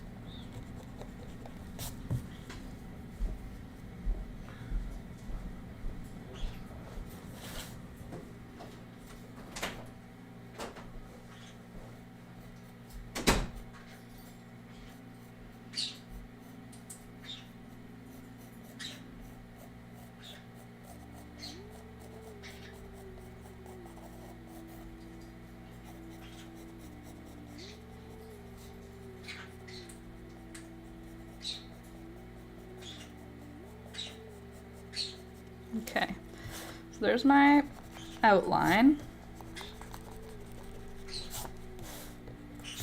It's not great, but like it is perch adjacent.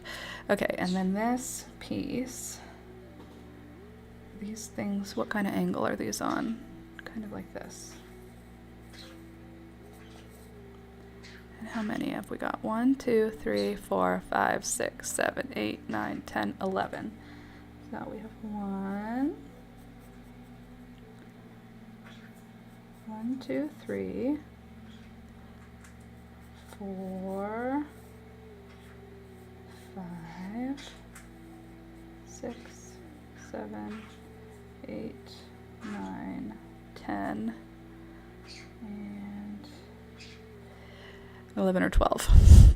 So, and then these are going to be nice little pointies.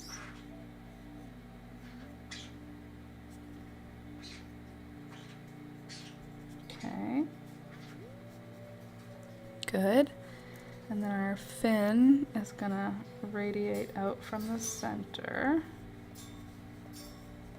Okay, and then our bottom fin down here needs to come out a little farther on this side, so that the one that's on this side looks right. And then you're not even sharp. You're a round fin.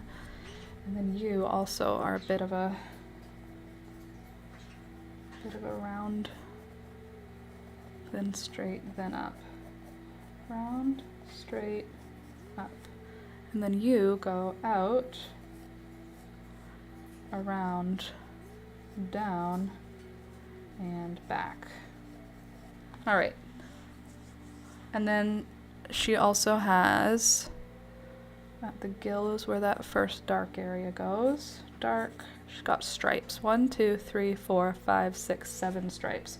Final stripe. Oh, we should get your tail kind of mapped out. Okay, because your last stripe goes on your tail. Next one goes just under you. Next one goes somewhere in the middle of you. Then at the front of you. Then in here. And then behind your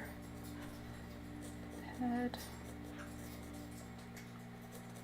There. Okay. So there's my outline of a perch. It's perch-ish. Perch-ish. I am going to be erasing most of it right now because I want to not have my lines show up and be ugly and ruin everything forever. I'm looking for my pen because it's where my eraser lives. Okay, so now when I'm doing watercolor, which is what I'm doing now, first I'm going to aggressively erase my guidelines first. I want to make sure there's none of it because I will paint on this, and once you paint over top of pencil, she don't erase anymore. So I'll erase all the guidelines pretty aggressively. Then I will go to the visible guidelines that are inside the fish, and I will erase those as well. Even if it takes out some of my design, that's okay because we are about to paint it, so it's going to be fine. I just don't want the guidelines there because the outlines I can cover with paint. The guidelines, they don't make sense to be there. They're too straight. No straight lines in nature. God doesn't build straight lines. Heard that in a movie once. Okay, so there's our guidelines are mostly gone, and now I'm going to, with my eraser, just pull across to erase like more of the drawing without losing everything. Because if you erase the drawing, guess what? Hard to know what you did. So I just need some of my stuff. Luckily, the outline of this fish is dark, so some of the darker pencil marks are going to be covered because there's going to be darker paint. Okay, so now I've erased a good chunk of it, so I can go in with my paint now. So first what I'm going to do, what color are you? I think we'll start with a really, really pale color that covers the whole thing, and then we'll do design. Because I think the first thing, or maybe first we'll go in with blue and just do all of our shadows. That might be fun. It doesn't have any blue in it, but we'll use blue as our shadow, and that way it will be appropriate. I think I'm gonna need my detail brush for this though. I also think I need my palette close to me. I wanna show you what I'm mixing, but I also need the palette. Okay, so gonna need a ton of water because this first part we're doing like basically the most diluted wash of a shadow. Did I say hello to you, Michelle? Hello. Okay. Oh, you were saying hello to Melissa. That makes more sense. I'm like, why are you saying hello now? We've already been chatting. Okay, so then I'm gonna dab off all of the extra water, and I'm gonna go into the spots where I can like see shadow in the drawing that I'm looking at, or the photo I'm looking at. So there's like shadow there. There's like shadow underneath the fin. Shadow under the gill. And the outline is honestly very dark, so I think I'm going to do my outline here in the blue. Oh, higher quality paintbrushes. I wish that they didn't make a difference, but they literally do. I've been painting with just like regular like dollar store paintbrushes, and I upgraded to some Michaels brand paintbrushes, and now I'm like, oh, my paints are gonna be lasting so much longer with these paintbrushes. Okay, then under here, this kind of shadows out. So this area, I'm not doing like wet, like the paper isn't wet. I'm just using wet paint on dry paper because I'm just doing shading. I'm not trying to blend anything right now. I'm just adding shadows. I forgot to dab my paintbrush off there, so now this is a little bit more paint than I was looking for, but that's okay. What I'll do is I'll just spread it up, add water to my paintbrush, but no more paint, and use it to create a little gradient shadow. I should do the same to the top probably. Blend it out a bit. Again, there is no blue on this fish. This is entirely going to basically be the shadow, or the shading color, not necessarily shadow. The shading color will be blue. And when the painting's done, you won't be able to tell that there was blue underneath. Or at least, hopefully you won't be able to tell there was blue underneath. The point for the blue is just, basically it's giving me all my outlines as well. Like I can go ahead and do my little stripies in blue, because they're gonna be in a dark color. This is such a fun way to paint. Underpainting, I guess. It makes it so much easier to continue along. Okay, where are you? You're here. Sorry, I'm looking back at my original photo again. You're kind of a little bit too thin. And you as well. And then you are a little smaller.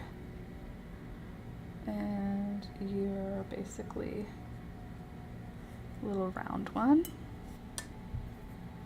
You can pick any color for your shadow, by the way, and it'll work. Okay, so now I'm gonna try and do some detail stuff in the face of the fish. Let me think. We've got our little straight face plate here. Good, and then behind the face plate we've got our like gill thing. It's giving angel wing, but we're gonna just do what we can here. So that's the first part, then this is the second part. And then we'll do some face details.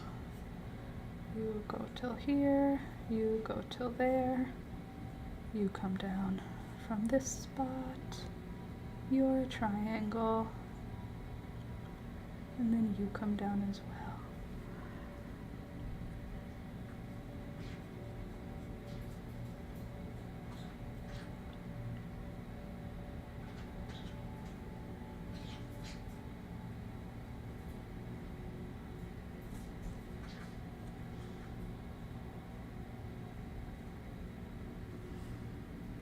I feel like you have a bit of a curve.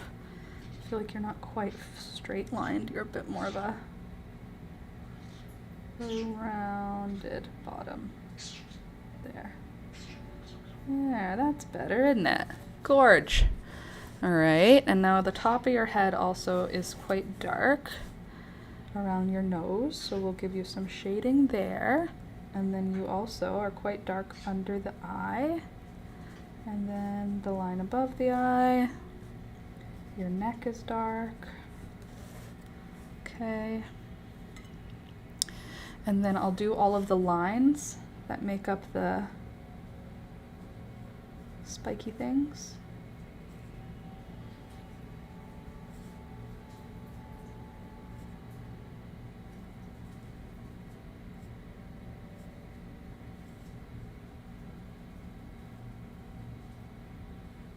Okay, there's the first set. And this one is just straight lines, or parallel, I guess, not straight, but parallel.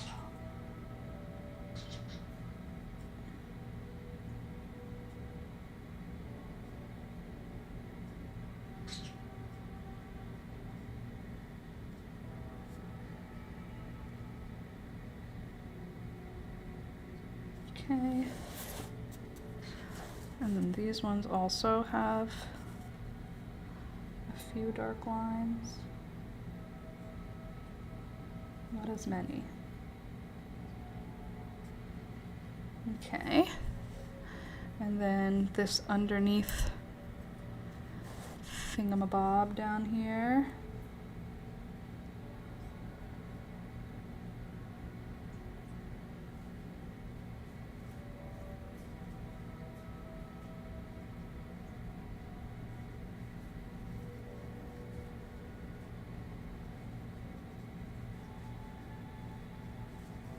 Okay, and that will be the under one. Good, and then for this fella here, how far behind that gill are you? Not far. So that's his arm. Ooh, I got the shakes today again. Whoa, that is supposed to be a straight line, Laura. Are you seeing how this was aiming for a straight, hold on. That was an attempted straight line. The heck? Okay.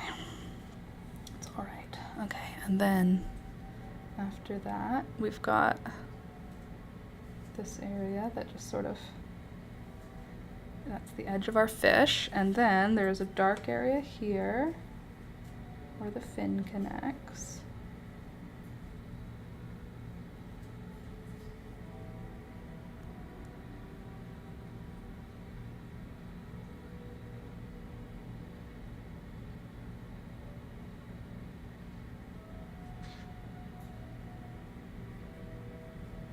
Okay, that's better.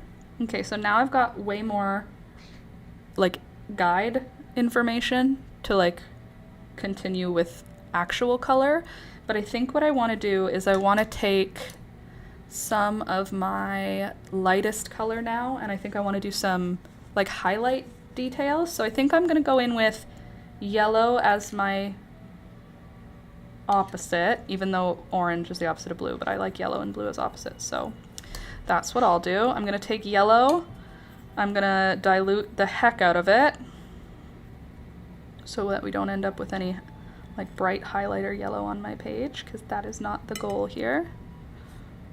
Way dilute. There we go, and dab dab. And now we can go to the lightest parts. And some of the lighter parts are like, oops, that was not enough paint. Some of the lighter parts are like the edge of the gill has a light bit. This edge here has some light. The edges of these fins have some light on them. And this fin in the middle is a little bit brighter. And on the head, is there anything? I guess the mouth is like a lighter, oops, see, too much paint there. The mouth is a little bit lighter. Triangle can be light. Half of the eye is light.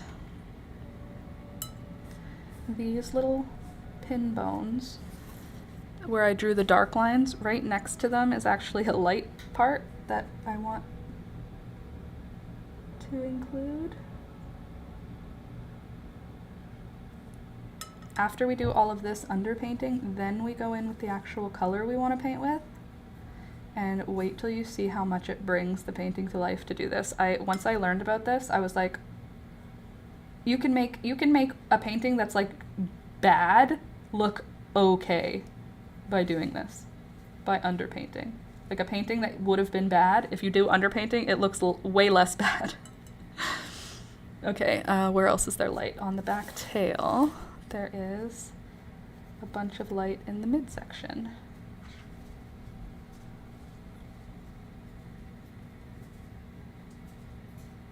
Okay. And then there's some light under the tail.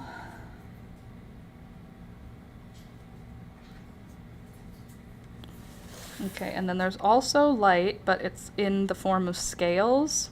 And that light is in between these. So for that, I think I will mix up a little bit of a more muted yellow. So I've got yellow, but then I have this like brownish yellow.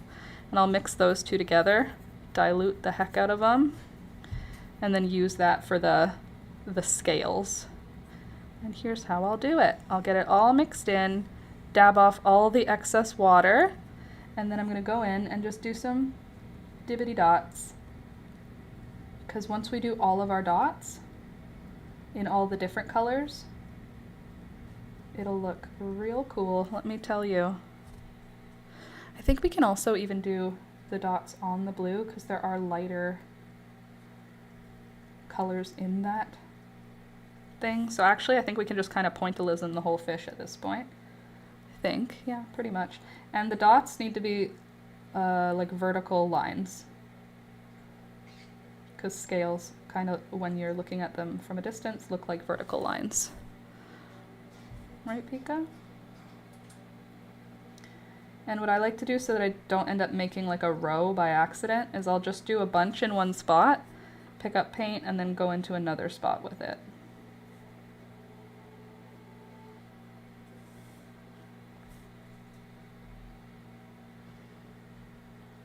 I wish you could see, I want you to experience the joy I have right now. It's just, I feel like you'd appreciate this. Oh, come on. Show how cute she is.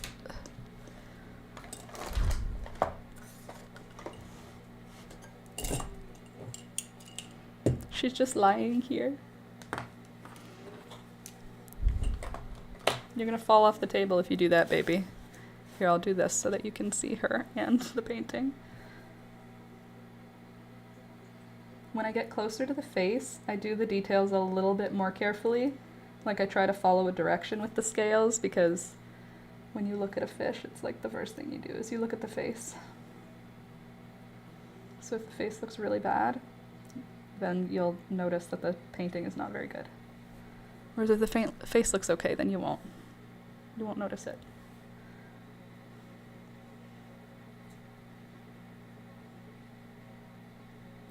Okay, and now even though this is a not scaled part of the fish, some of the scales will show through on the fin, kind of like translucently. So on this first layer, I'm putting like yellow scales in so that even after we paint, there will be a hint of scales. And then after we do this, we can do a dark color scale next, maybe like a dark purple. And that will give us like a pretty good idea of what this fish looks like. I feel pretty good about it right now. Even though the color is just blue and yellow, I know that perch are not blue or yellow, but this is our base, so. Okay, so now I'm gonna go next with, what will I do next? I think a darker color. Do I wanna go with purple? I think purple might be risky. Let's do a green, but I'll add blue to it, so it can be a blue-green, so that it's still a shadow color. And that'll be our shadowed color for the scales. Can you acknowledge everyone? Can everyone just, if you're not looking at your screen because you're just listening, it's important for like the country that you just come real quick and look at your screen, because my cat is the cutest thing in the whole world right now. And we don't deserve cats.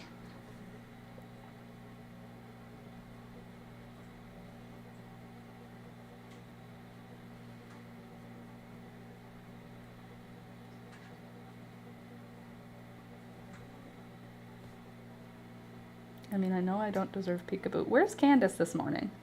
I feel like I haven't spoken to Candace today. Where are you? Did you sleep in? What are you thinking? And did you hear the part about I'll come to your area this weekend so I can drop off your pillow? I think on Sunday, but there is a possibility it could be Saturday afternoon. But I think it's going to be Sunday, because my Saturday is pretty busy, being an auntie and whatnot.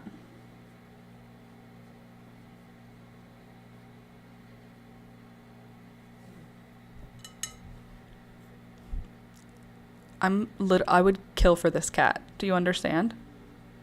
She's snoring and her paws are up and she's just leaning her head against me because she's literally an angel.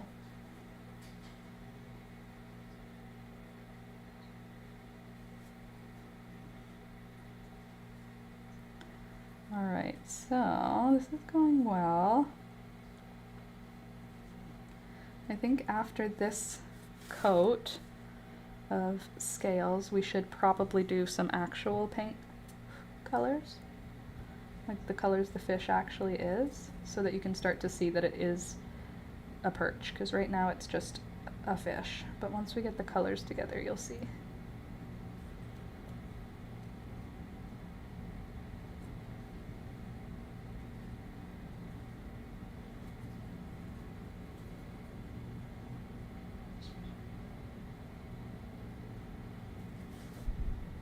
Twisty baby. She is a twisty baby. She's just a sweet girl.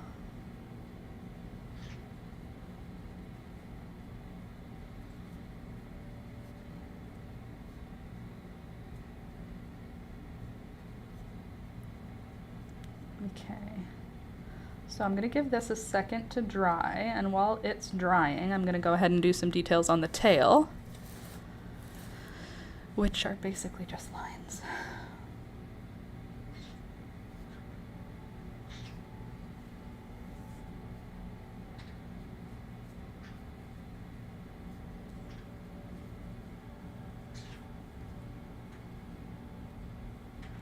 Okay, first lines are in. That is a dream cat. She's literally a dream cat. I know. She wasn't. She was a very scared stray. But now, she's literally a goddess. She's the perfect cat. I mean, she does wake me up every morning meowing very loud because she wants to eat, but like, I think that's just fine with me.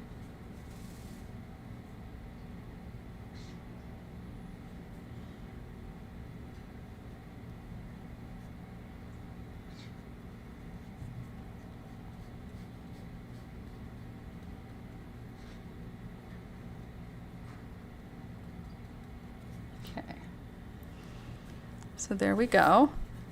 Now we've got some shading going on, and now it's time to do some more of the like bigger colors, which is going to make it bleed a little bit, but that's okay. I should have done these as my base coat, but I wanted to do shading as my base coat.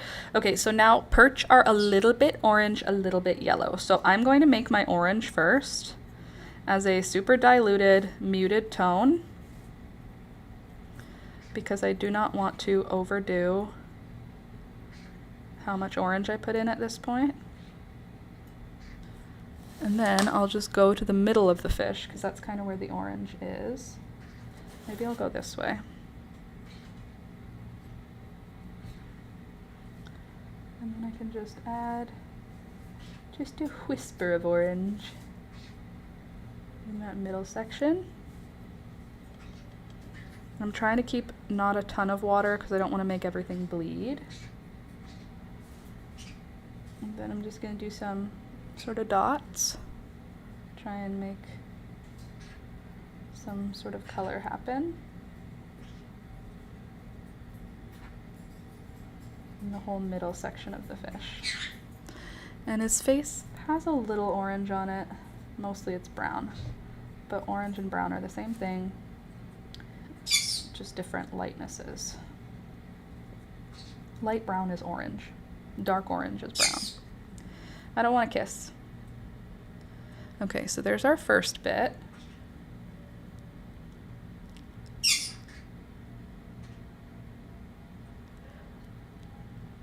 I don't deserve you. You're the best. Look at this. She just grabbed my finger. And then she holds it. Look, like a baby. Oh, God, you're amazing. You're amazing. Okay, I have to work, though. And by work, I mean paint.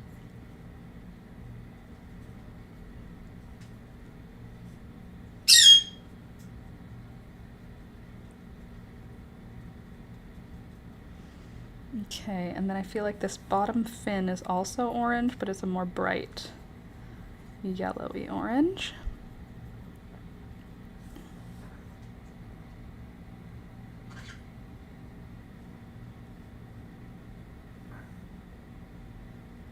Okay, and then you are yellow, but I want to do the edge in an orange.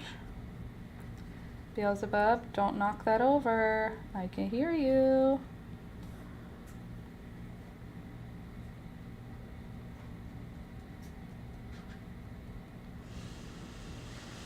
Just precious. She is the most precious. Okay, then I'm gonna do a little bit of a warm brown. So I'm taking a dark brown, mixing it up, diluting it, and then I'm gonna add some orange into the brown so it's a darker sort of orangey tone. Darker, it's a dark brown, it's not orange.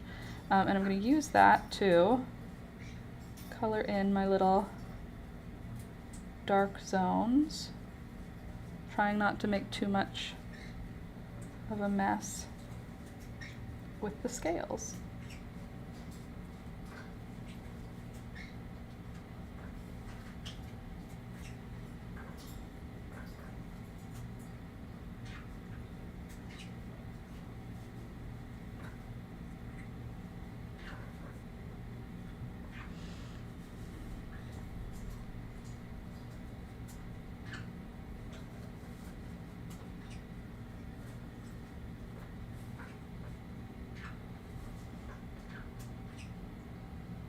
Okay, so the paint is still wet, the brown, and I'm taking a darker brown and just adding dots in that space, in the dark space.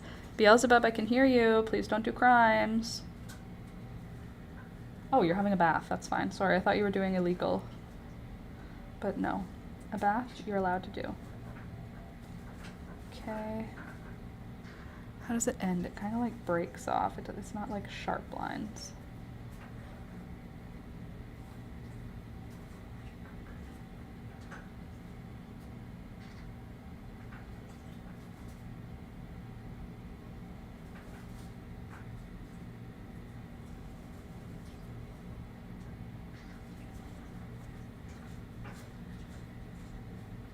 Okay.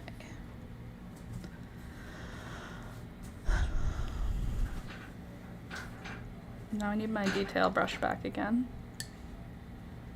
Beelzebub is just fucking around. I give them a big bird bath every day. It's just a big bowl with a bunch of pretty rocks at the bottom. It's a shallow bowl with a flat bottom.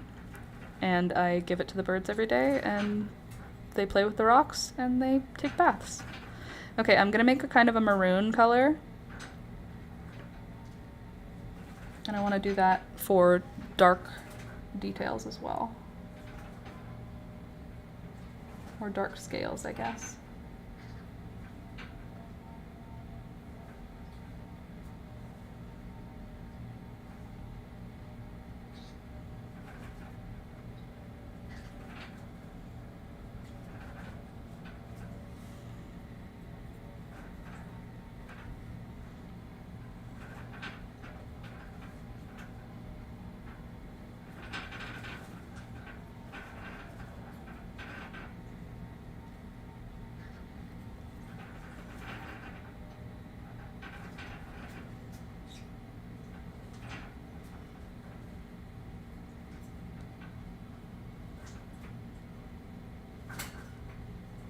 Beelzebub. Don't take the rocks out.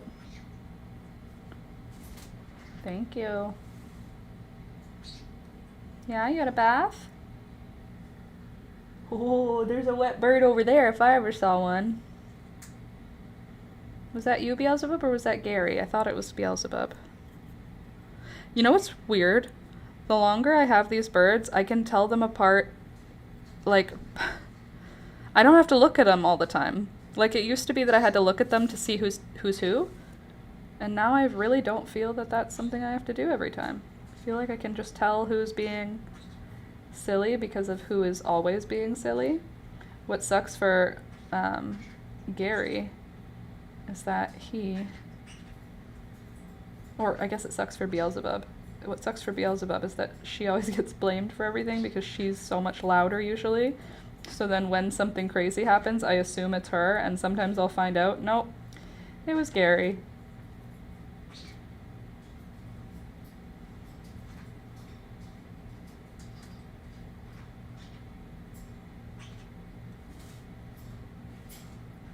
I feel like I need this top section to get a little bit darker of a line. So I'm going to get brown, dark brown, and then I'm going to mix it with, I think, maroon again.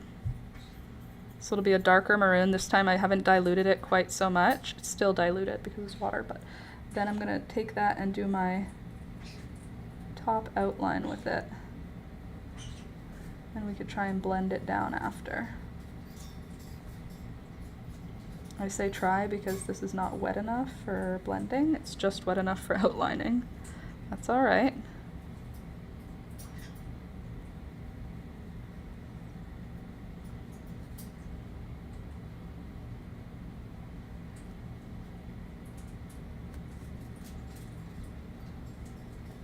I'm going to take the same brown and I'm going to do some kind of like scales coming out of it for the shadow.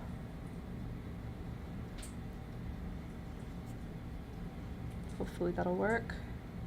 And if it doesn't, we'll just add more color and more water. Dilute everybody.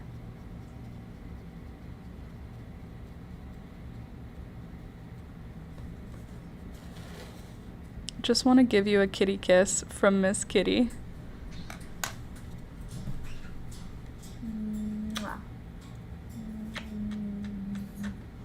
There.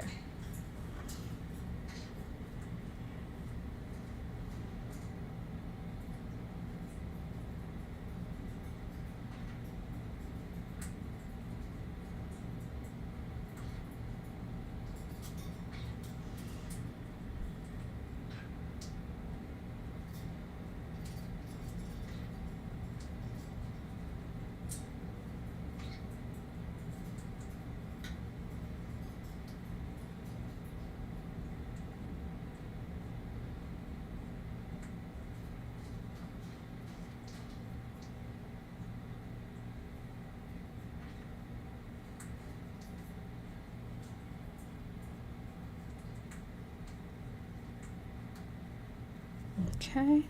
Lol, former strays know when they got it good. Honestly, I think that must be it because there's no business for her being such a suck. Look at this sucky baby. She's just a little baby. She's so small and so soft. Hi. You're my best friend. Mwah. It's so funny. Julia, my sisters, both of them, are not cat people.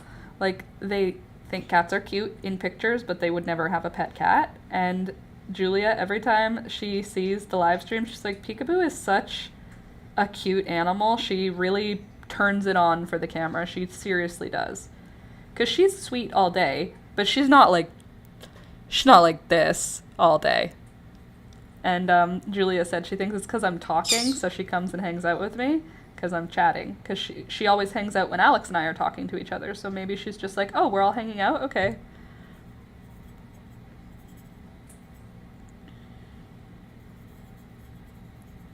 My baby.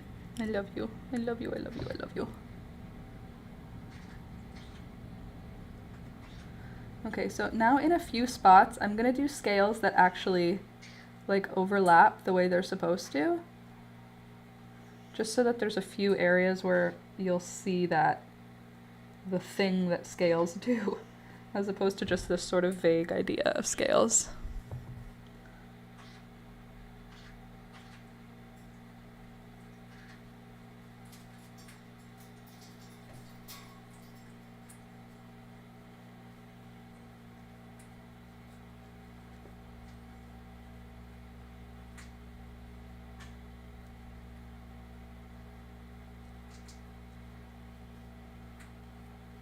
Oh, Beelzebub. She's so happy right now. I can hear her cleaning her beak or sharpening her beak. So Gary bit me yesterday, and he bit me hard, but again, he bit me without the intention of bleeding, without the intention of making me bleed, rather. He bit me and he held on, but he didn't chew. Usually when Gary wants to hurt me, he will make sure that he makes me bleed, and we've been going through a transition with Gary lately where he has decided, I will not work intentionally to hurt you, but I will still bite with a warning.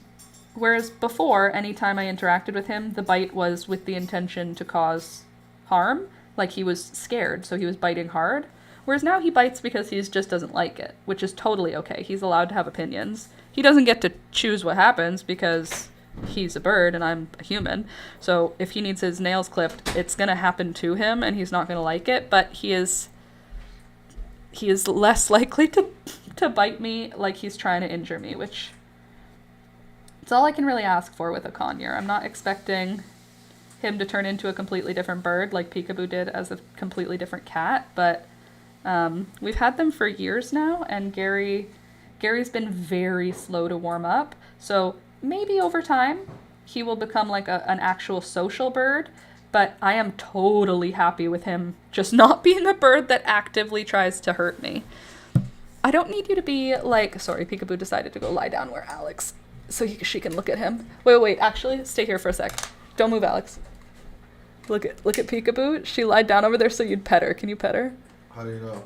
Because she moved away from where I was sitting when you came into the room, so she could get a cuddle from you. I just want you guys to see how cute she is. She loves him.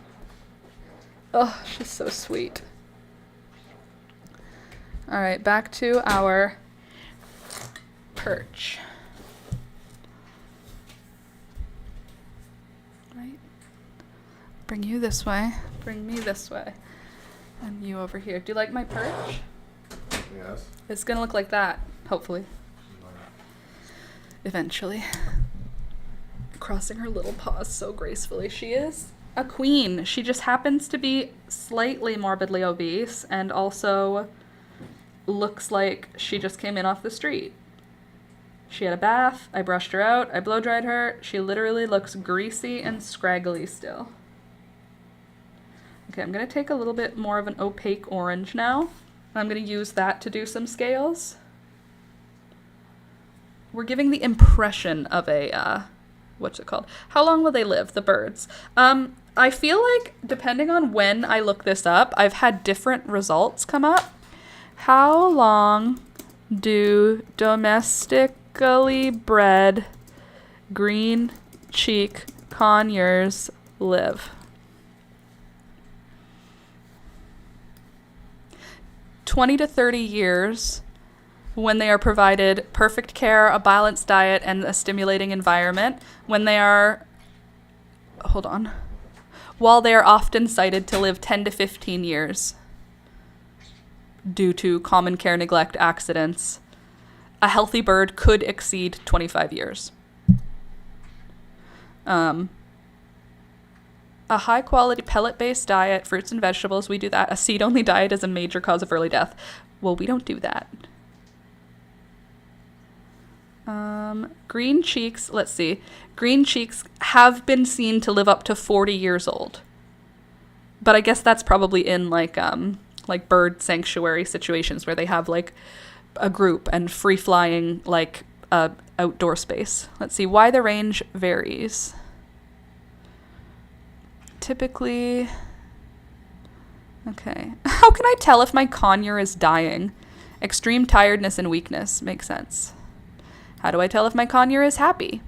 I don't need to tell. I know my conure is happy.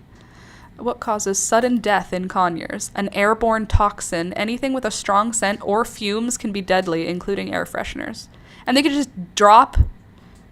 Wow. Are green cheek conures smart? They are intelligent and capable of learning multiple tricks. They are especially good talkers. They are not especially good talkers, but some can learn speech. Bro, I don't know what you're talking about. Let's see. Do conures like to be petted? That's with the oldest. That's as in the oldest on record was about 40. Yeah, that sounds right. In captivity. That's what I want. So 10 to 15 years up to 30. So you could have yours for quite a while. Yes, I could have these guys for, what are they now, 7? So like 20 more years. Isn't that crazy? Oh my gosh, if we have them 20 more years, I don't think I'll be able to handle them dying. I already almost died when Thunder and Rohan died. And CJ. When those 3 animals, over the course of the time, it was very, very hard to survive through that. The idea of having an animal for 20 years and then them dying, that seems not right to me. Seems kind of mean. Why would they even live that long if they're gonna die and leave me here with... Anyway, I think if Beelzebub died, Gary would die soon after, and I think if Gary died, Beelzebub would live another 25 years. With peace and love, Beelzebub could care less if Gary was her friend or not. Their breathing system means they get so much so fast. Yeah, that's true. Okay, now I'm gonna try and get some of the darker scales in. Darker yellow, I should say. Not just darker scales. What color is this? Kind of a beigey yellow. Nope, not that much. A little more muted. There we go. And I'm covering the blue that we painted at the beginning because it's a shadow, it's not a color. So you have to paint all your colors over the blue shadows in order to make it work as a shadow. Thank you for coming to my TED Talk. Okay, and then the top up there is kind of yellow, but it's kind of like a muted greenish yellow. So I'm gonna add just a dab of green and just a dab of like a mucky color to make this kind of an ugly yellow. So that up here, it's a little bit darker, a little bit muddier. Actually, I might even just paint a little bit, like no scales at the top, because this part's really dark. So after we add all the yellow in, we're gonna have to go back and darken the heck out of it anyway. And honestly, I think I'll do the dark yellow all the way across the top, not just where the brown is not, to create continuity. Isn't that cool though? We painted blue, and now look, it's starting to become a fish. Isn't that cool? Painting is so cool. You can just make a fish by just putting dots on paper. What in the science? Okay, and then I've got my yellowy, greeny, browny, orangey color. I love just mixing it and just making up a new color with it. Like, what color is the fish? Don't worry about it, it's not important. I'm going to just make your face green to start off with, and then we'll dilute some brown and darken you up. But we want you to be a little murky.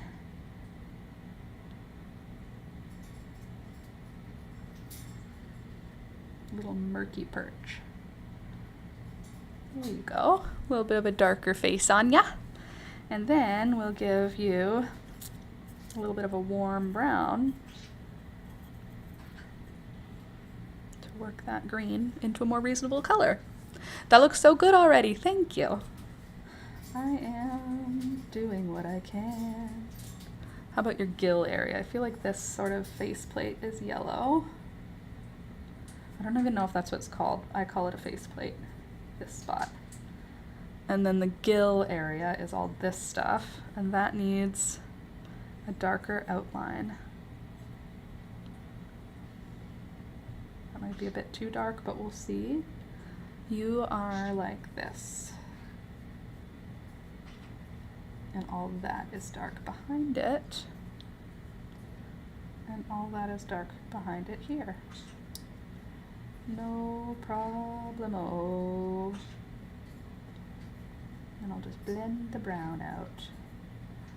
And that's the other spot.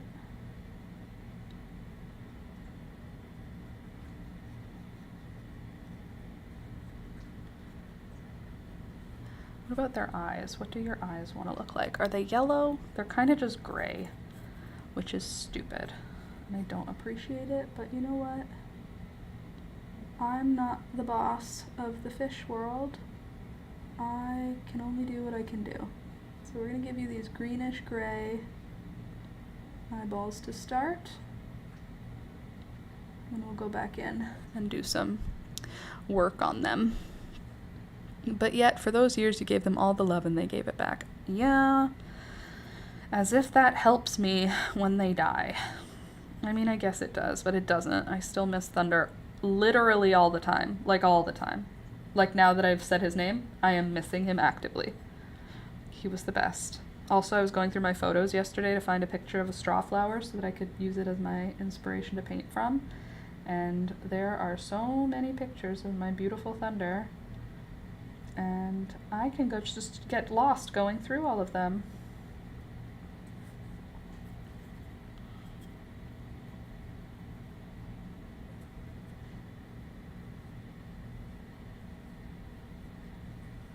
trying to just darken these whole areas up with some brown without it necessarily being the scale. And you are kind of a messed up piece. That's okay though. So are you a little bit. It's okay though.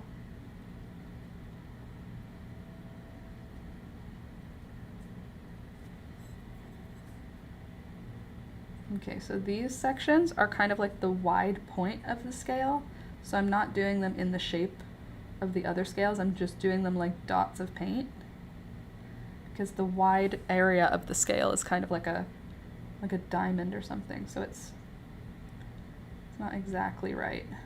Like it's not always looking the same. These are like in between scales because they don't have all perfect scales all the time.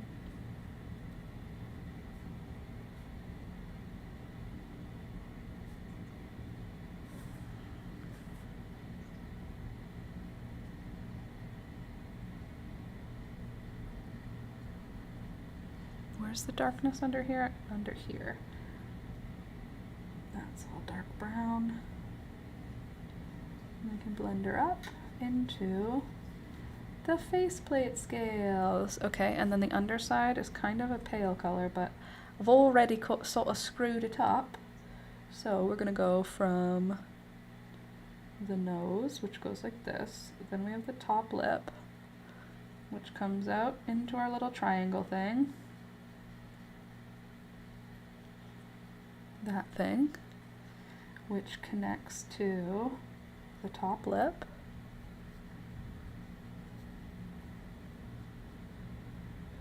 And then the bottom lip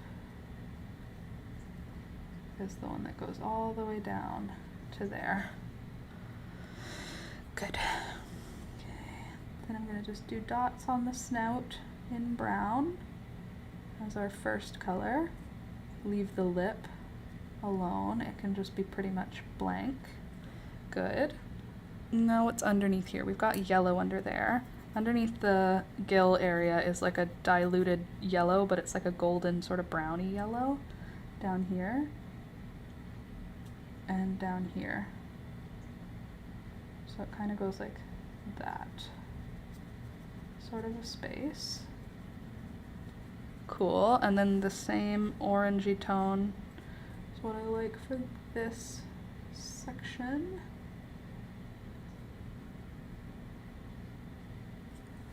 Cool. And then the wing, the fin is also orange, it's just diluted. So I'm making it diluted and it's kind of brown now because it's been mixing with other colors, but that's okay. And then we'll just fill her in with this not super wet paint, that's fine. I feel like you need a little more yellow to make your orange more orange. Yep.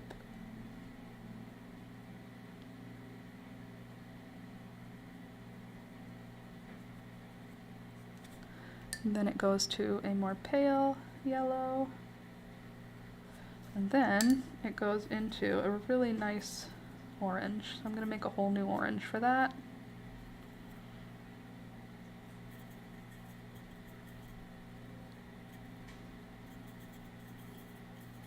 Yeah, that's a better one. More aggressive. That's what I'll do down here. Then I'll take my water and just give them all a little blend together. Just like that. Gorgeous, isn't it? Alright, the bottom feather, nope, fin, wing, whatever, the bottom guy is almost nothing colored, like almost like whitish blue. It's so like translucent, but I'm just going to continue with the colors I've been using to shadow it in. And I'm going to make the edge, which is yellow in reality, a little more orange, just to keep that vibrancy. Same thing down here. Go back over that with the orange. And that too. Cool. Okay, and where else do you have a little more orange? I feel like you've got more on your body than I have here. So let's do this. Give you some orange tones, but nothing too crazy.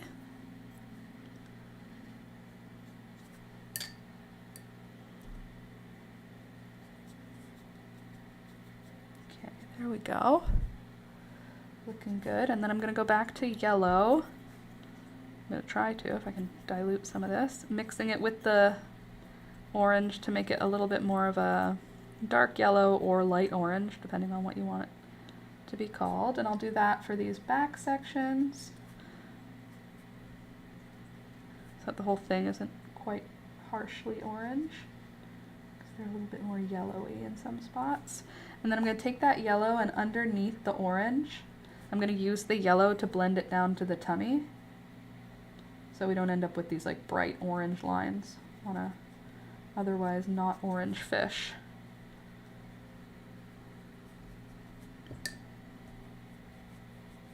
And then I'm just blending that pale yellow all the way down to the bottom of the belly with lots of water.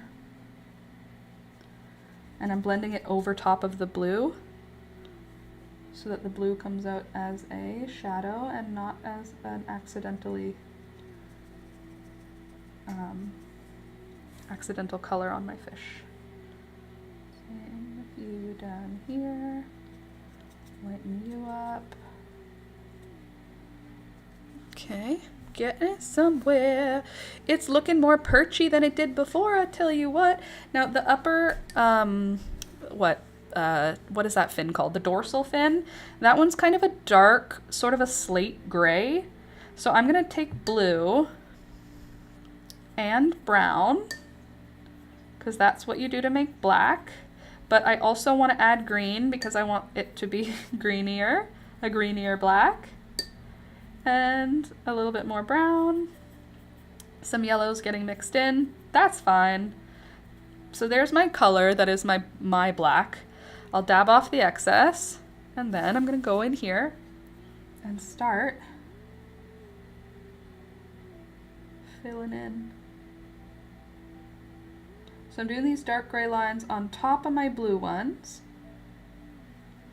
because this is my dark color for this. And then I'm going to go ahead with my dark color, and I'm going to flick it up like this all over that dorsal fin from the body up, because it's dark where it touches the fish.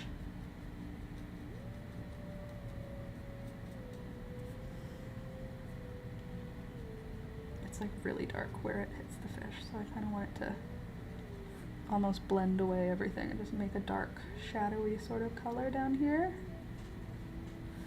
Cool. And then I'll just, actually I might do it with water. I was doing it dry, but maybe, actually, yep, that works better. So taking a little bit of water, I'm dragging that dark gray up to as high as I need it to be. I actually like the way leaving some of the white there looks, so I'm going to continue with that. I'm not going to paint that area. And these parts get a little higher up with their darkness. And then this whole back area is pretty much like in shadow / dark.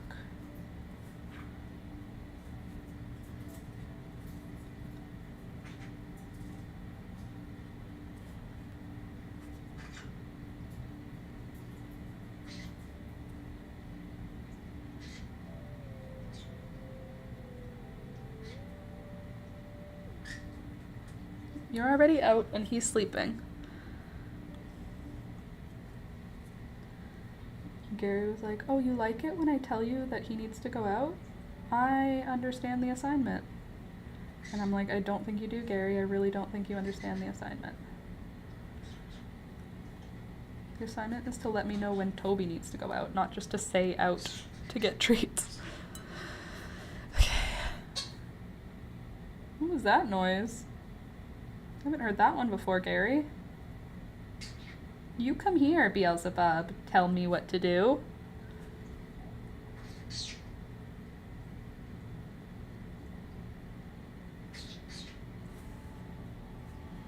I'm just taking that dark brown now and I'm doing some real dark shadowy lines on the dorsal fin.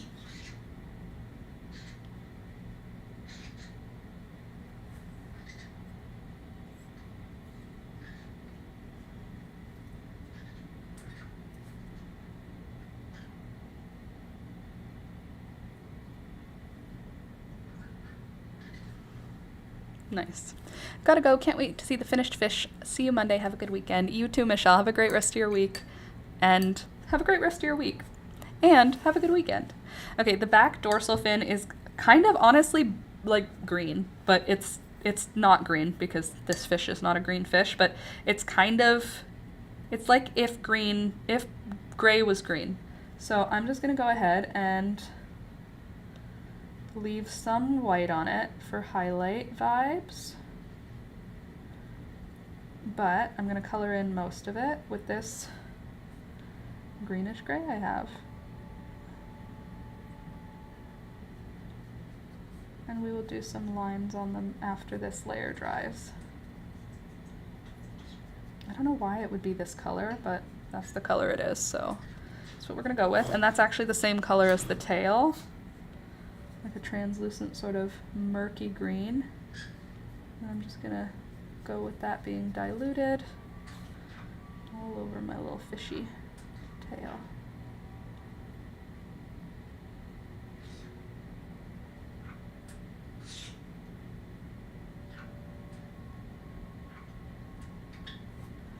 Gary, I think you're just practicing saying out now. And that's okay, but you shouldn't use it unless you want Toby to go outside, or else I won't know when it's true. Sometimes I think they understand me, and sometimes I think they obviously don't. And sometimes when I sort of not reprimand them, sometimes when I scold them, I know they know what I'm saying. I just know it. Alrighty then, and then this green gray is kind of like what the base of this fin has.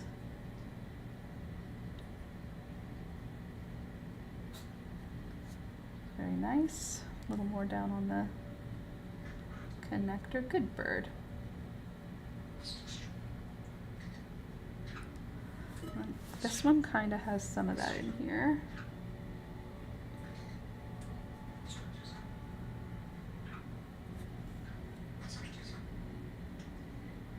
Cool. And then I feel like this dark green is kind of the color of the top of the yellow part of the fish. It's kind of greeny.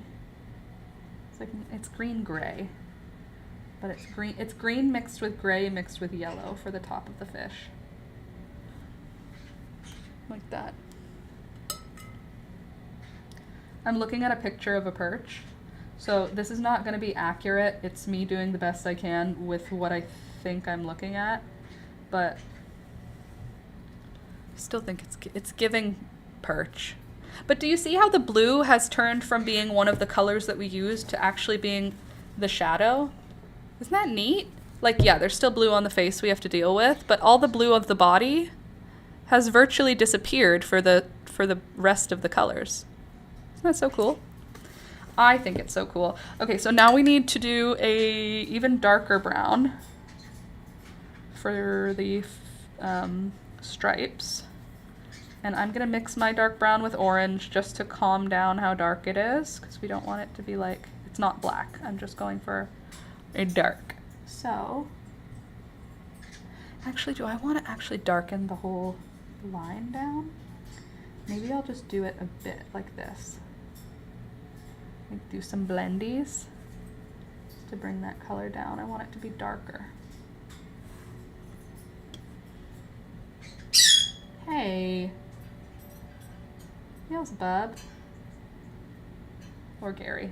I think that was Beelzebub though. She's usually my screamer. If anyone in your life is like, you should get a parrot, you should watch my live stream for 6 months first. If you're thinking about getting a parrot, if you have a friend thinking about getting a parrot, make them join the live stream for 6 months. Because once you hear all the noises the birds can make, you can make your choice if it's a bird you want. But the sounds that come out of these creatures, I tell you what.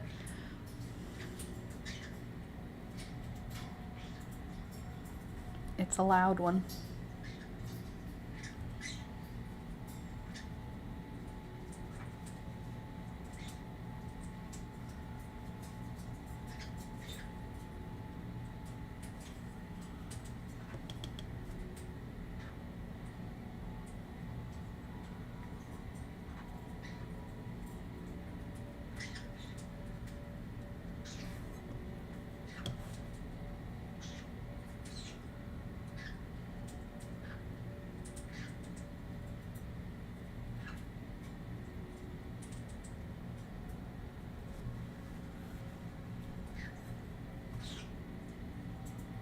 There's this woman on Instagram that I started following, and she's adorable.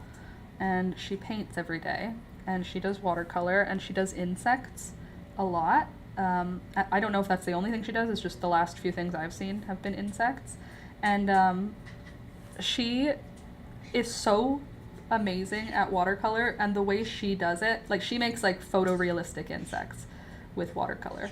And they're gorgeous, like literally photorealistic, not like it's really good, like actually you look at it and you're like, that could be a photograph. They're so detailed and so close up, like they're blown up images. What is the number? How close are we? Hey there. What? I missed a fish? I will rewatch. You have to rewatch. It was a good one today. And the number we are at, I don't know.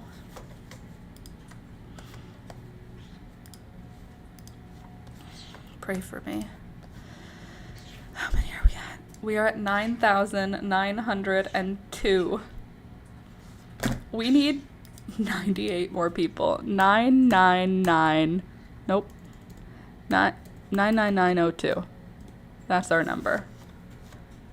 We need 98 more subscribers, and then it will be 100,000 subscribers. I don't know about all that, all right? I don't know about all that. Okay, who else? Where else do we have a dark area on this fish? The head has dark areas, and the little nose is dark, and your face is dark, so we'll do you in stippling for the blending purposes.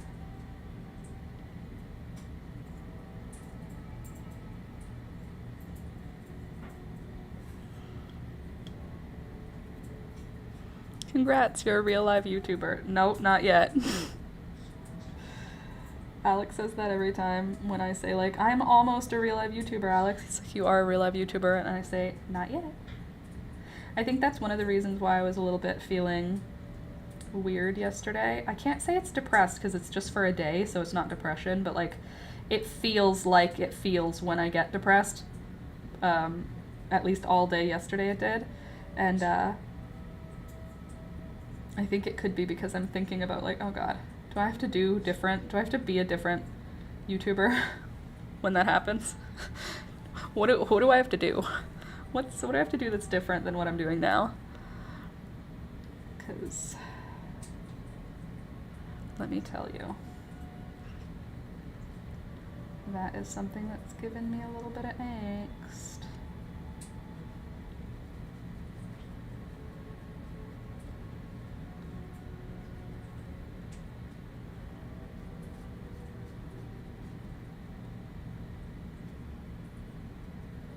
Line was not meant to be this line.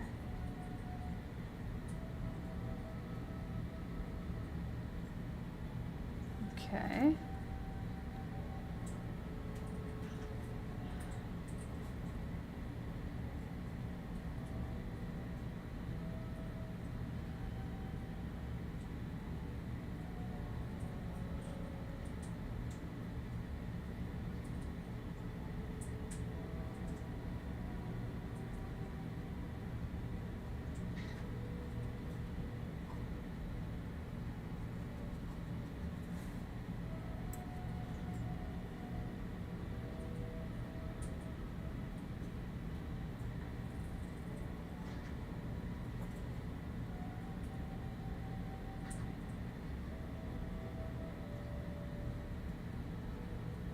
Okay.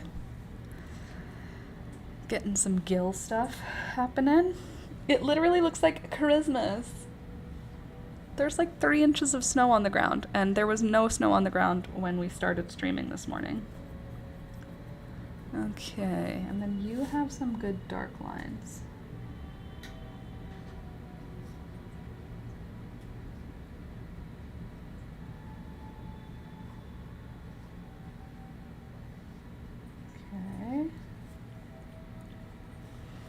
I am so pumped for you. Nope, just keep being you. Onward. Whoops.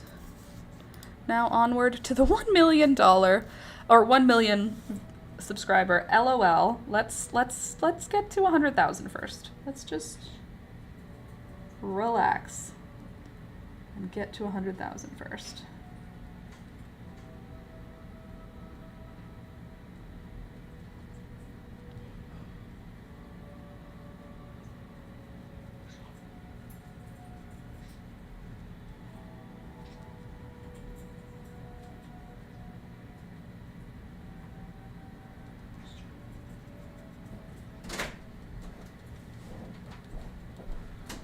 Wanna go skiing? No thanks. Oh, we're gonna go gardening? I don't need that kind of, Huh? I don't need that kind of mockery. Well, I mean, we can shovel out the snow and then you can garden. You're nasty, man. You're mean and that's not very nice of you to say. I mean, God. You're a mean guy. Okay, so now the next part is going to be a little bit difficult for me because it's going to be fine lines. So I'm going to take my yellowy orange that I made and I'm going to maybe add a little bit more red. Yeah, make it a really nice bright. Is it orange? I feel like their eye is not orange, it's more yellow. But I don't want to do yellow, so I'm doing orange because that's what I feel like doing. And this is not thin paint, this is pretty thick. I would call it probably milk consistency. And now what I'm gonna do is I'm gonna outline the eyeball and I'm gonna outline the pupil. So I'm gonna do the pupil first. I'm gonna try to do the pupil first. Let's thicken, get some more paint. Make sure we're not overwatered here.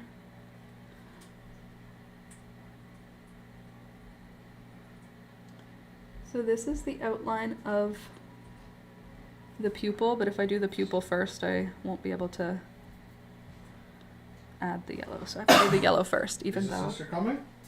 I don't think so. The last I checked, she was at home, so I don't think she has the car today. Oh, okay. But I have to check. I have no info from her. Well, I'm not sure if we can leave because. Oh, the driveway might be obstructed. It might be obstructed. What do you mean? The garage? No, that's not it. Because of the we don't have haven't called them the door. Oh, right. But it's already noon. She said she'd be home around noon? Well, she comes between 12 and 1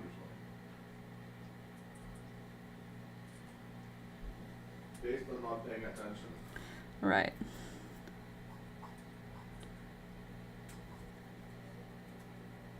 And I'm going to outline the whole outside of the eye. That's kind of annoying. I understand that watercolor needs water to move, but I'm trying to work with mostly dry paint and it doesn't want to move. There.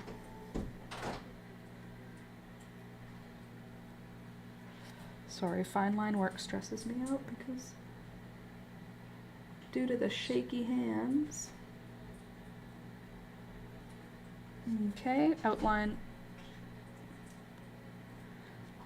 is done there. And outline is done there. Now I just have to wait for that yellow to dry before I put in the black pupil. I'm so very proud of you. Thanks, Candace. I hope you show off the silver button to your family. I'm going to be honest with you, Candace. I'm probably not going to do that. I will probably just tell everybody and they will go, wow, what does that mean? And I'll go, I don't really know what it means, but it's a good thing. It feels like weird because I know it's like, it's not a big deal to anyone except me. So I don't really want to share it because I don't want people to go, but have it be fake. You know what I mean? And with peace and love, my family doesn't know what I do or they don't understand what I do. So even though they're supportive, it feels weird to like give them that type of information because they don't actually understand. So when they go, that's wow, I'm like, you don't even know what you're talking. You don't even know what you're wowing. So I don't know. I'll probably tell them, but I don't know that I will make a very big deal about it because I don't want to.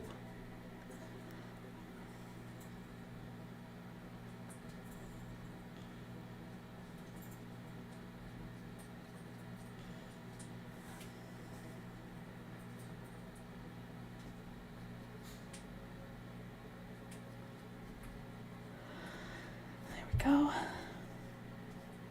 I'll just pretend that you're the one who understands, Candace, and I'll be like, I got 100,000, and then you can do the react. Okay, there we go.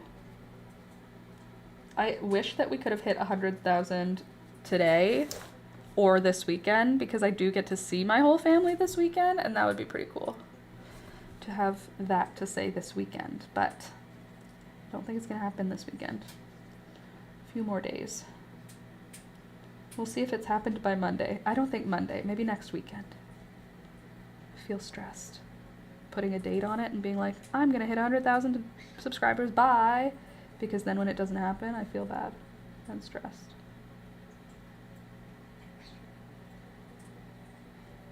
Okay. That's too dark. That's too dark, Laura. It's not that dark. Good thing we have water to blend.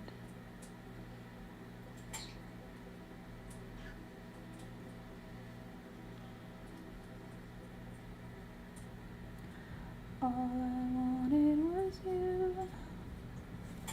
Okay, I'm gonna go now because it's afternoon and I stay here Monday, Wednesday, Friday, 9 a.m. till 12 p.m. It's already 12 p.m. On Monday, I will probably be done this painting because I enjoy painting fish, so I will realistically try and paint it over the weekend. Here's what she looks like right now. Little yellow perch. It looks kind of like a fish, so I will continue to add to it until it feels finished, and usually that's far, like, away from now. I end up doing a little too much. But that's it for today. I hope that you enjoyed hanging out with me today. I had a good time. I love painting, so thank you for being here while I thinned out some of my plants and while I painted. Apologies for being a little late with no makeup and a little bit overwhelmed, but I'm here now, or I was here. You know what I'm trying to say. Okay, thanks for being here. I'll see you next week, guys. Love you. Bye.